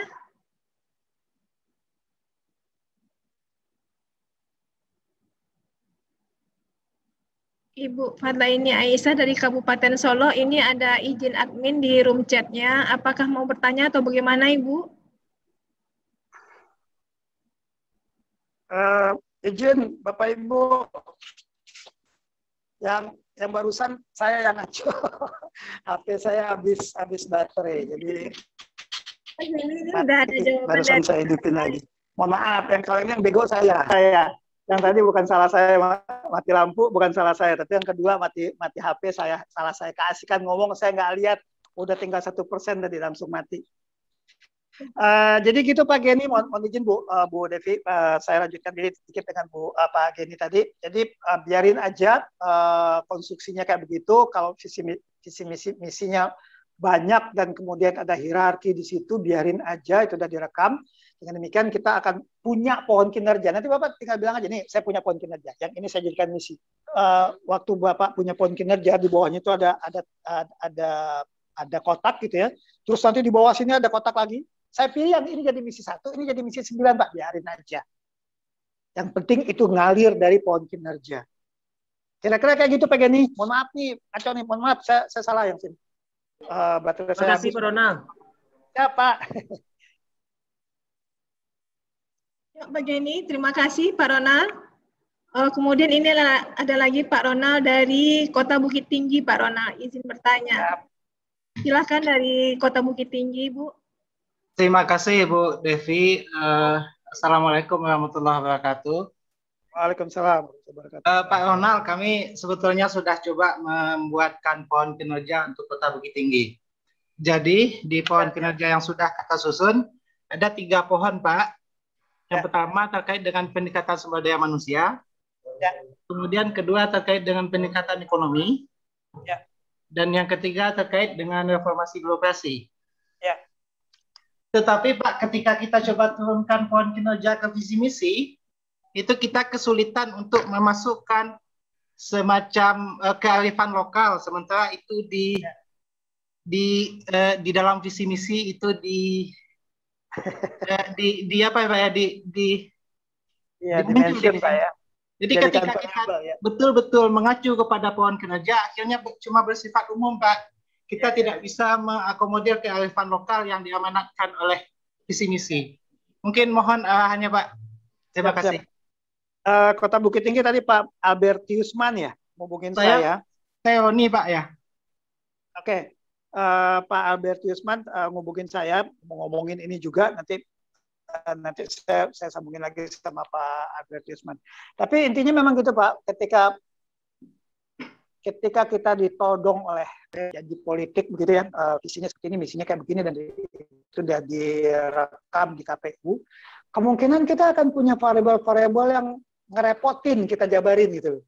Maksud kepala daerah saya waktu apa istilahnya, waktu jualan ini apa sih konkretnya? Bisa jadi feeling dia kayak begitu, dan ternyata kita kesulitan mencari empirisnya Pak. Apa sih yang Bapak omongin? Gak ada masalah kok sebenarnya. Dan saya bingung menjabarkan lagi apa. kalau kayak begitu ya sorry bahasa saya jadi kayak main aman aja, amanin sebisanya aja deh Pak. Kasih tahu bahwa itu mungkin pengecualian Pak ya. Kita anggap itu sebagai pengecualian yang nggak bisa terlalu dieksplor secara empiris itu tadi. Ini janji politik, doain aja ke ranah politik kalau situ Pak. Ini adalah janji politik yang disampaikan oleh kepala daerah saya. Ternyata waktu saya jabarkan kearifan lokal, mau ngomong apa kita ya gitu. Kita kebingungan sendiri di situ. Mungkin didialogkan juga sama kepala daerah. Pak, saya nggak ketemu Pak yang ini Pak. Setelah saya buat pohon kinerjanya, saya nggak ketemu jabarin ke bawahnya lagi apa. Dan kita nggak punya data tentang itu. Jadi Pak Wali juga agak hati-hati dengan akuntabilitas di situ dan manajemen kinerja di situ Pak. Kalau yang ini aman. Bapak bilang sama Pak Wali, ini aman Pak, saya bisa jagain pohon kinerjanya dan saya bisa kawal teknokratisnya. Aman Pak, ini secara teknokratis saya bisa kawal konstruksi teknokratisnya. Tapi yang ini nggak dapat sama saya Pak gitu. Secara teknokratis saya nggak bisa menjabarkan ini. Ini bahasanya udah mungkin mendekati politis yang ya kalau udah politis ya agak sedikit diperlakukan berbeda Pak. Kira-kira kayak begitu. Nah, dalam kita membuat pohon kinerja tadi ada hal-hal yang nggak bisa kita gocek lagi gitu Pak ya, nggak bisa Bapak putar-putar lagi karena itu sudah direkam sesaklek itu oleh KPU. Tapi di bawah mungkin Bapak bisa amankan. Bapak bisa Bapak kawal teknokratisnya. Untuk hal-hal yang masih bisa di-challenge Pak, bahasa saya seperti itu ya, yang bisa di-challenge mungkin Pak Bupati, Pak Wali waktu itu ngirain begini, Bapak bisa tawar lagi, Pak nggak begitu Pak sebenarnya. Saya pernah lihat, ini awal nih waktu zamannya Pak siapa namanya, Pak Fadel gubernur di Gorontalo. Itu kebingungan OPD-nya. Pak Fadel bilang produksi jagung waktu itu segini, nggak mungkin Pak katanya. Ini nggak ada rumusan kayak begitu. Ini gila-gilaan nggak mungkin orang tanah kita segini, produktivitas juga mau digenjot kayak gimana pun akan kayak gini, gimana bisa dapat produksi jagung kayak begitu? Nah kayak begitu challenge Pak. Kasih tahu sama gubernur atau wali kota atau bupatinya Pak, waktu Bapak ngomong kayak begitu, setelah kita masuk ke data nggak mungkin kayak begitu Pak. Nah, tolong Bapak netralisir itu deh atau gimana? Jadi pertimbangan beliau bahwa mungkin saya harus mengoreksi janji-janji saya daripada bohong Pak, daripada bohong. Menurut saya begitu. Kalau memang kita bilang produksi pertanian 4 juta, ternyata mampunya cuma 200.000 misalnya, bilang aja ternyata setelah kita ambil datanya lagi dan segala macam historical data yang saya pikir kemungkinan kepala daerah suka nggak menggunakan data kan, kadang-kadang suka nyomot gitu ya. Ternyata datanya nggak akurat Pak. Daripada kita bohong dan itu diserang orang, lebih baik kita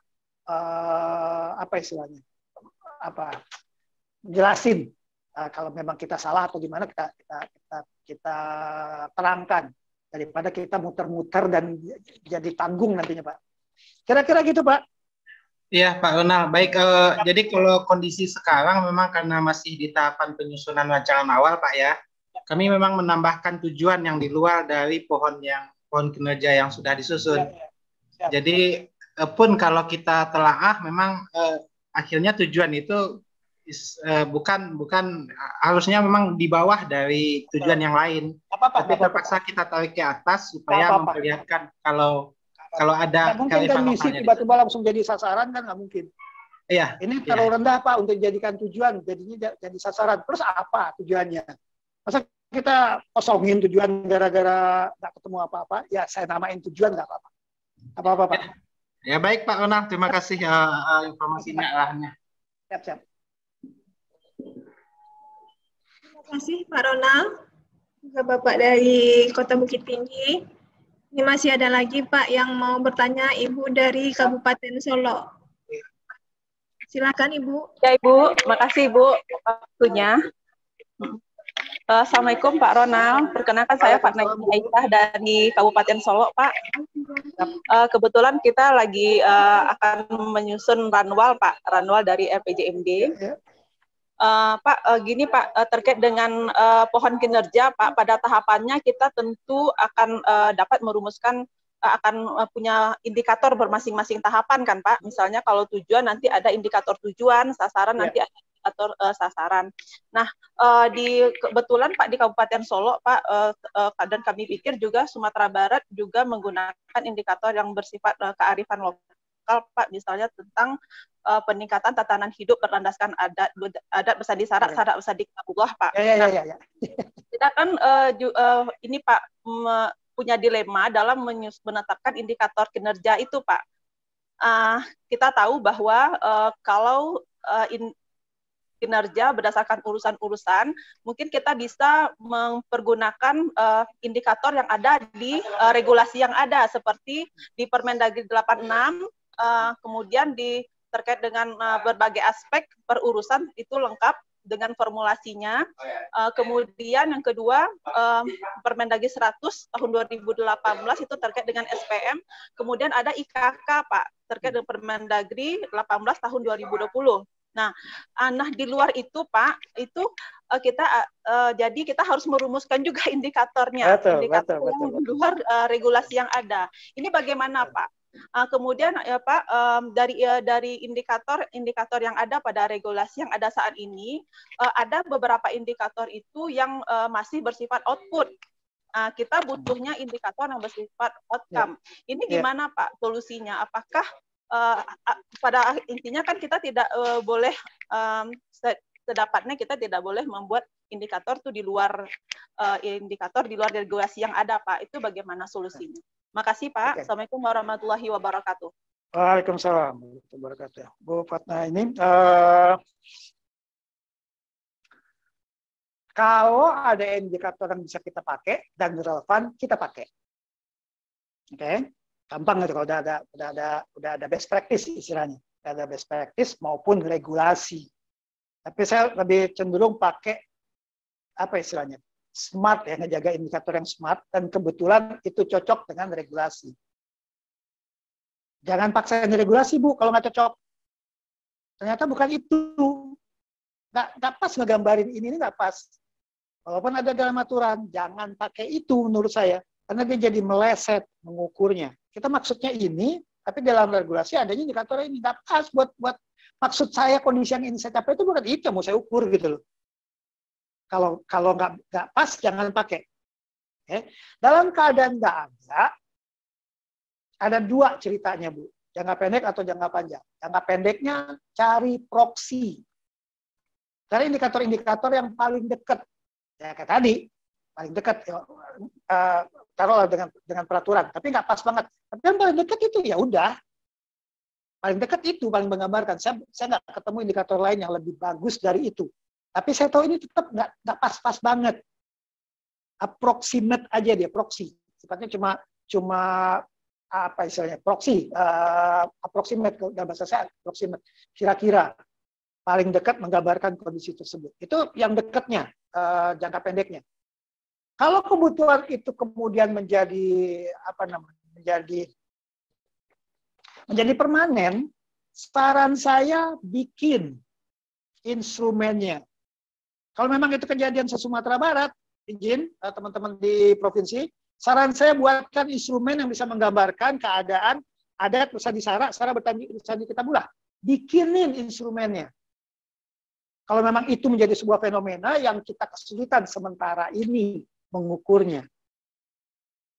Bikinin instrumennya buat variabel-variabel apa yang menggambarkan itu, termasuk cara pengukurannya, termasuk apa istilahnya, apakah ini yang menggambarkan ya tidak, atau mungkin ABC, atau mungkin dalam bentuk angka, bobotnya nanti gimana, variabelnya kayak gimana, sehingga mendapatkan sebuah angka agregasi. Dengan demikian, kota Kabupaten Solo itu lebih adat bersadi sara dan sara bersadi kitabullah daripada Payakumbuh. Bikin instrumennya, kemudian menjadi sebuah instrumen yang generally accepted nanti. Tapi ini harus dipikirkan matang Bu ya, jangan bercanda gitu, bikinnya jangan bercanda. Ibu bisa ini kan nggak, bayangkan nggak dulu sekitar 20 tahun yang lalu mengukur kebahagiaan. Nggak ada dulu 20 tahun yang lalu, nggak ada. Sekarang ada indeks kebahagiaan Bu. Itu karena dibangun dan disepakati bersama. Ini loh variabelnya dari sini, dari berapa kali melakukan apa istilahnya, melakukan kegiatan wisata, dari besar rumah, dari segala macam. Saya nggak hafal variabelnya. Tapi kemudian membentuk indeks kebahagiaan yang belum ada sebelumnya. Saya nggak tahu kalau kita bisa menciptakan indeks, ya, apa tadi ini bahasanya, kalau ada satu nama gitu ya, adat Bersadi Sara Bersadi Kitabullah menjadi sebuah indeks apa gitu, indeks apalah namanya, terserah khusus buat di Sumatera Barat aja karena itu khas di Sumatera Barat, nggak apa-apa, nanti generally accepted. Tapi kita jadi memudahkan kita untuk akuntabel terhadap sesuatu yang kualitatif yang sulit kita mengukurnya. Itu kata Bapak segitu. Karena sekarang siapa yang Pak di Sumatera Barat 19 kabupaten, siapa yang paling adat Bersadi Sara Bersadi Kitabullah? Nggak bisa kita mengukurnya. Mengandalkan feeling, mengandalkan perasaan, dan itu subjektif banget. Menurut saya nggak apa-apa, ini kita nggak kalah dari yang lain. Dari mana ngukurnya gitu. Jadi kira-kira itu Bu. Pertama, dalam ketiadaan, bukan dalam keadaan ketiadaan sebuah alat pengukuran yang tadi yang kita jagain kan, how to measure our progress, dibutuhkan indikator. Kalau nggak ada, cari proksi. Dalam jangka panjang, ketika ini, maksud saya gini, kalau ini cuma sebentar aja nggak usah repot-repot bikin instrumen, pakai proksi aja. Tahun depan juga nggak kita pakai lagi, ngapain kita repot-repot bikin instrumen. Tapi kalau ini akan permanen, ini dalam 20 tahun lagi kita akan menghadapi masalah apa istilah saya tadi, how to get there, how do we measure our progress, yang akan setiap tahun kita kesulitan, ya investasi lah. Sehingga pada suatu saat Sumatera Barat akan dengan nyaman bicara tentang keadaan adat Bersadi Sara Bersadi Kitabullah itu tadi. Dan Bapak Ibu bisa memerah kuningkan 19 kabupaten Sumatera Barat, yang paling jelek adat Bersadi Sara Bersadi Kitabullahnya adalah ini, yang paling bagus ini. Kalau mau bagusin, lihat tuh di situ keadaannya kayak begini, skornya sekian, kira-kira kayak gitu. Itu ke depannya, kalau ini akan berulang. Kira-kira kayak gitu Bu Fatna ini. Makasih Pak atas penjelasannya. Siap.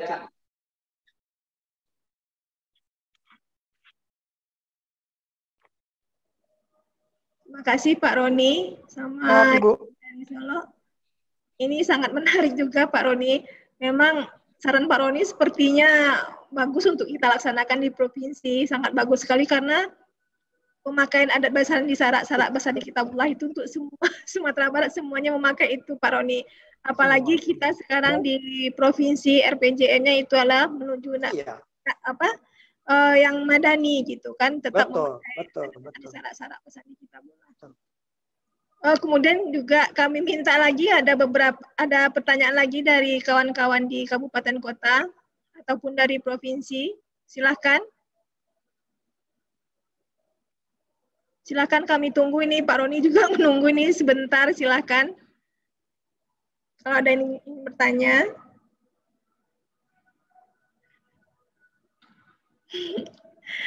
Sepertinya nggak tahu juga yang mau ditanyain ini Pak Roni. Atau barangkali nanti Pak Roni mungkin bisa diminta langsung datang ke kabupaten kotanya Pak Roni. Sepertinya banyak. Ada beberapa yang udah minta Bu. Kemarin sama Kota Solo udah, kemudian Bukit Tinggi udah mulai hubungi juga. Tapi saya nggak ekspektasi akan bisa semuanya kayaknya.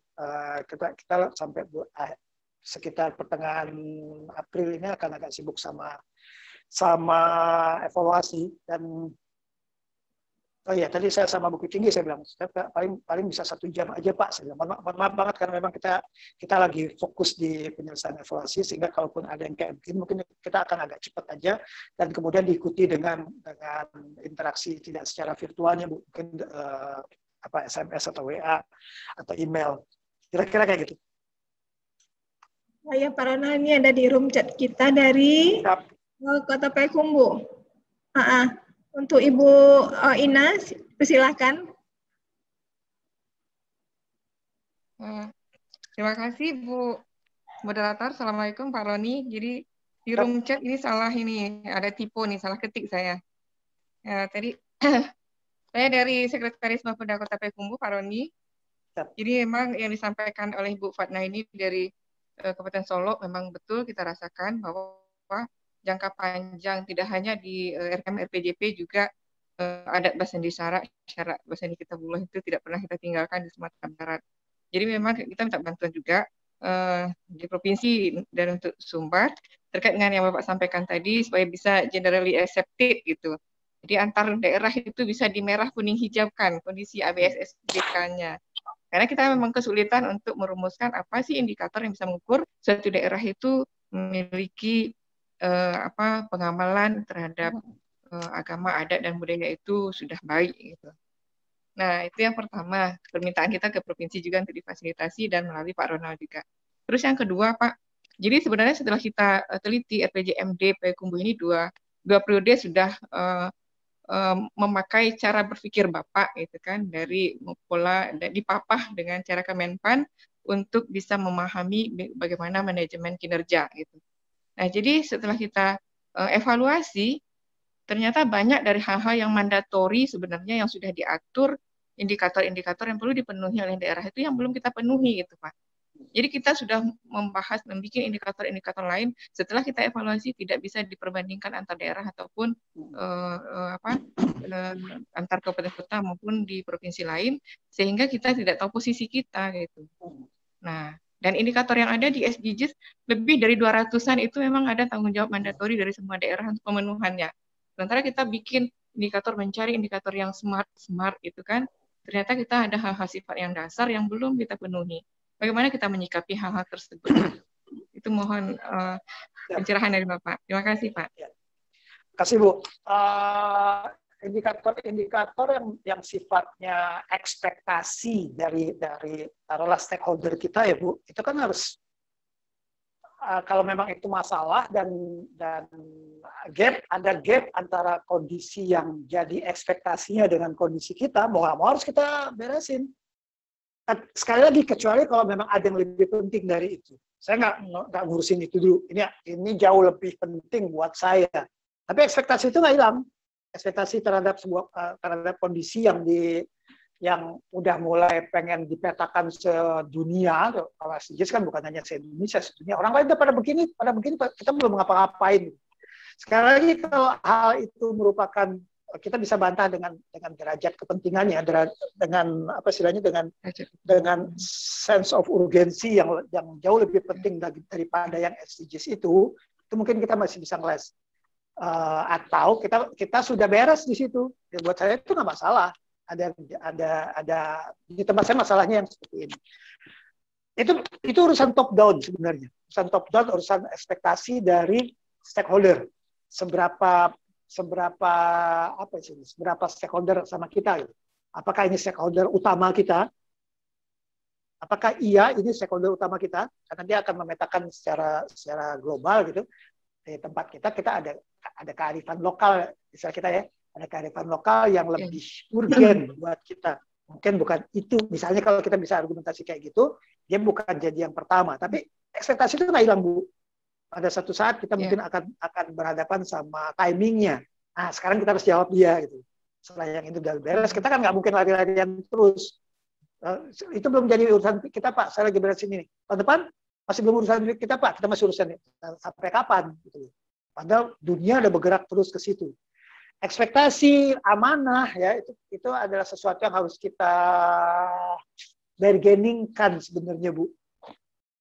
Harus ada tawar-menawar antara yang memberi amanat dengan penerima amanat. Nah, seberapa dekatnya amanat itu kepada kekitaannya gitu. Kalau kayak kita kan yang amanat pertama pasti dari masyarakat kita kan. Masyarakat kita nggak peduli sama gituan. Mau bagus kayak SDGs itu bukan itu yang saya hadapi kok. Dia lebih menuntut yang lain.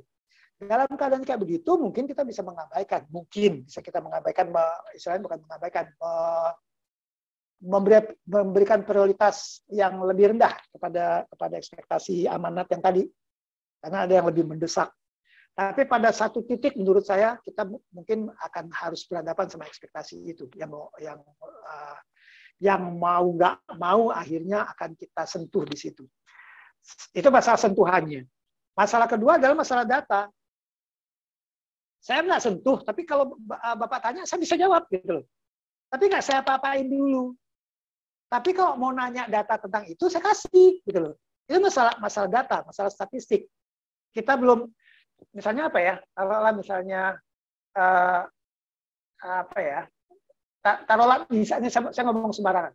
Misalnya ada data tentang apa ya? Data tentang, aduh, apa tadi? Udah ada di kepala saya, tiba-tiba hilang. Misalnya data tentang apa? Tentang banyaknya ini penyakit rabies misalnya. Saya punya data, tapi saya nggak nganggap itu perlu penting untuk diselesaikan sekarang, bukan rabies, dan itu belum jadi pandemi. Tempat saya ada kejadian ada, dan itu memang bagusnya lebih ideal kalau nggak ada sama sekali. Ada di tempat saya tetap ada.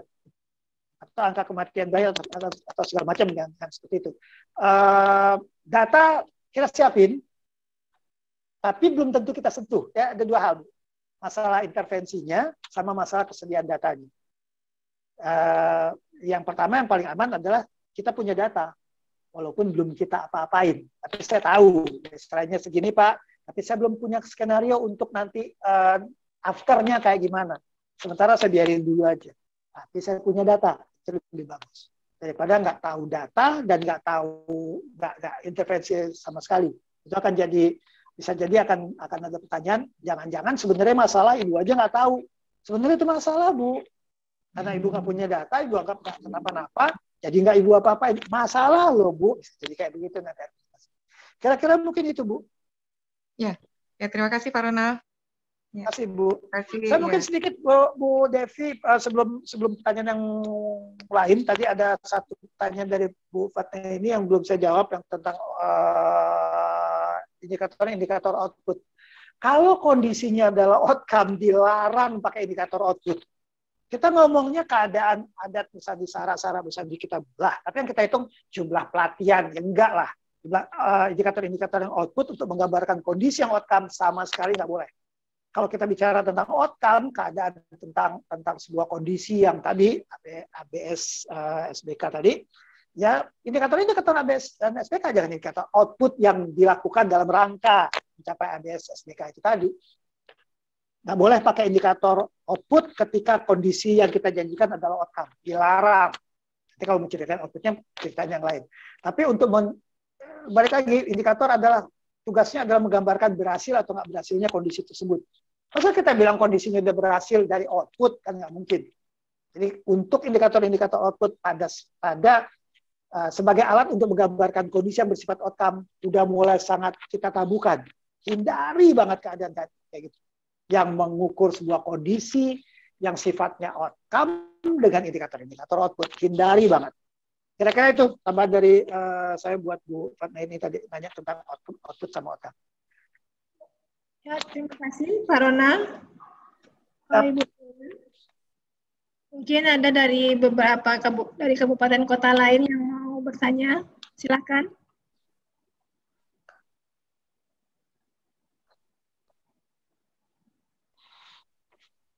Atau memang menunggu Pak Ronald datang ke kabupaten kotanya.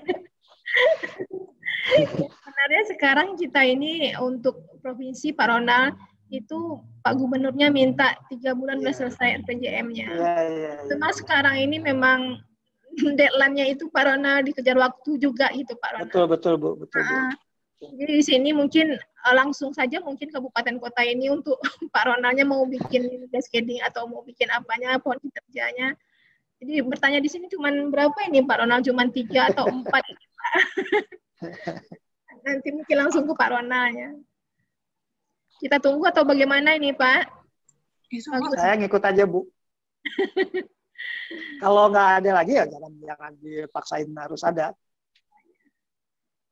Baiklah, Bapak Ibu, sepertinya udah nggak ada lagi pertanyaan ini. Mungkin sudah bisa kita akhiri. Terima kasih kepada Bapak Ronald, Pak, yang sangat menarik sekali ininya, sangat pembaharuan bagi kami. Kemudian terima kasih juga kepada Bapak Ibu dari kabupaten kota yang berpartisipasi dalam acara BIMTEK kita ini, dan juga kepada Bapak Ibu di provinsi yang ikut dalam acara kita ini. Kemudian untuk selanjutnya mungkin ini Pak Ronald, kami memang masih perlu ada tambahan pengetahuan dari Pak Ronald lagi, mungkin untuk yang akan datang masih membutuhkan Pak Ronald lagi. Ya, salah Bu. Ya, kemudian bisa kita akhiri acara ini, tapi sebelumnya kita mohon dari kabupaten kota untuk membuka videonya dulu, video Zoom-nya, agar kita dapat memberikan dokumentasi untuk acara kita ini. Silakan Bapak Ibu dari kabupaten kota, mohon untuk membuka videonya. Zoom videonya, kita akan berfoto bersama dulu melalui Zoom kita ini. Untuk kita buat dokumentasinya, Pak. Bentar. Bentar ya, Pak.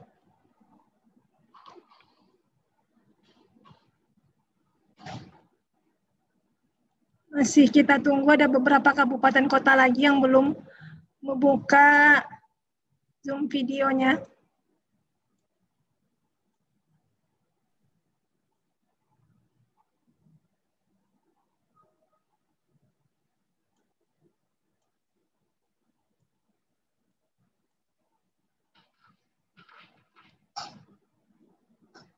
Ya, sebentar ya Pak. Yap. Masih ada lagi.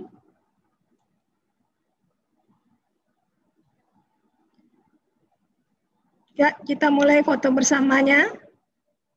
1, 2, 3. Kemudian jempolnya gaya bebas.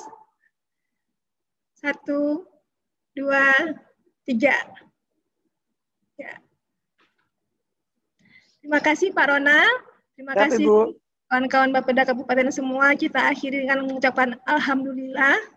Wabillahi taufiq wal hidayah. Assalamualaikum warahmatullahi wabarakatuh. Waalaikumsalam warahmatullahi wabarakatuh.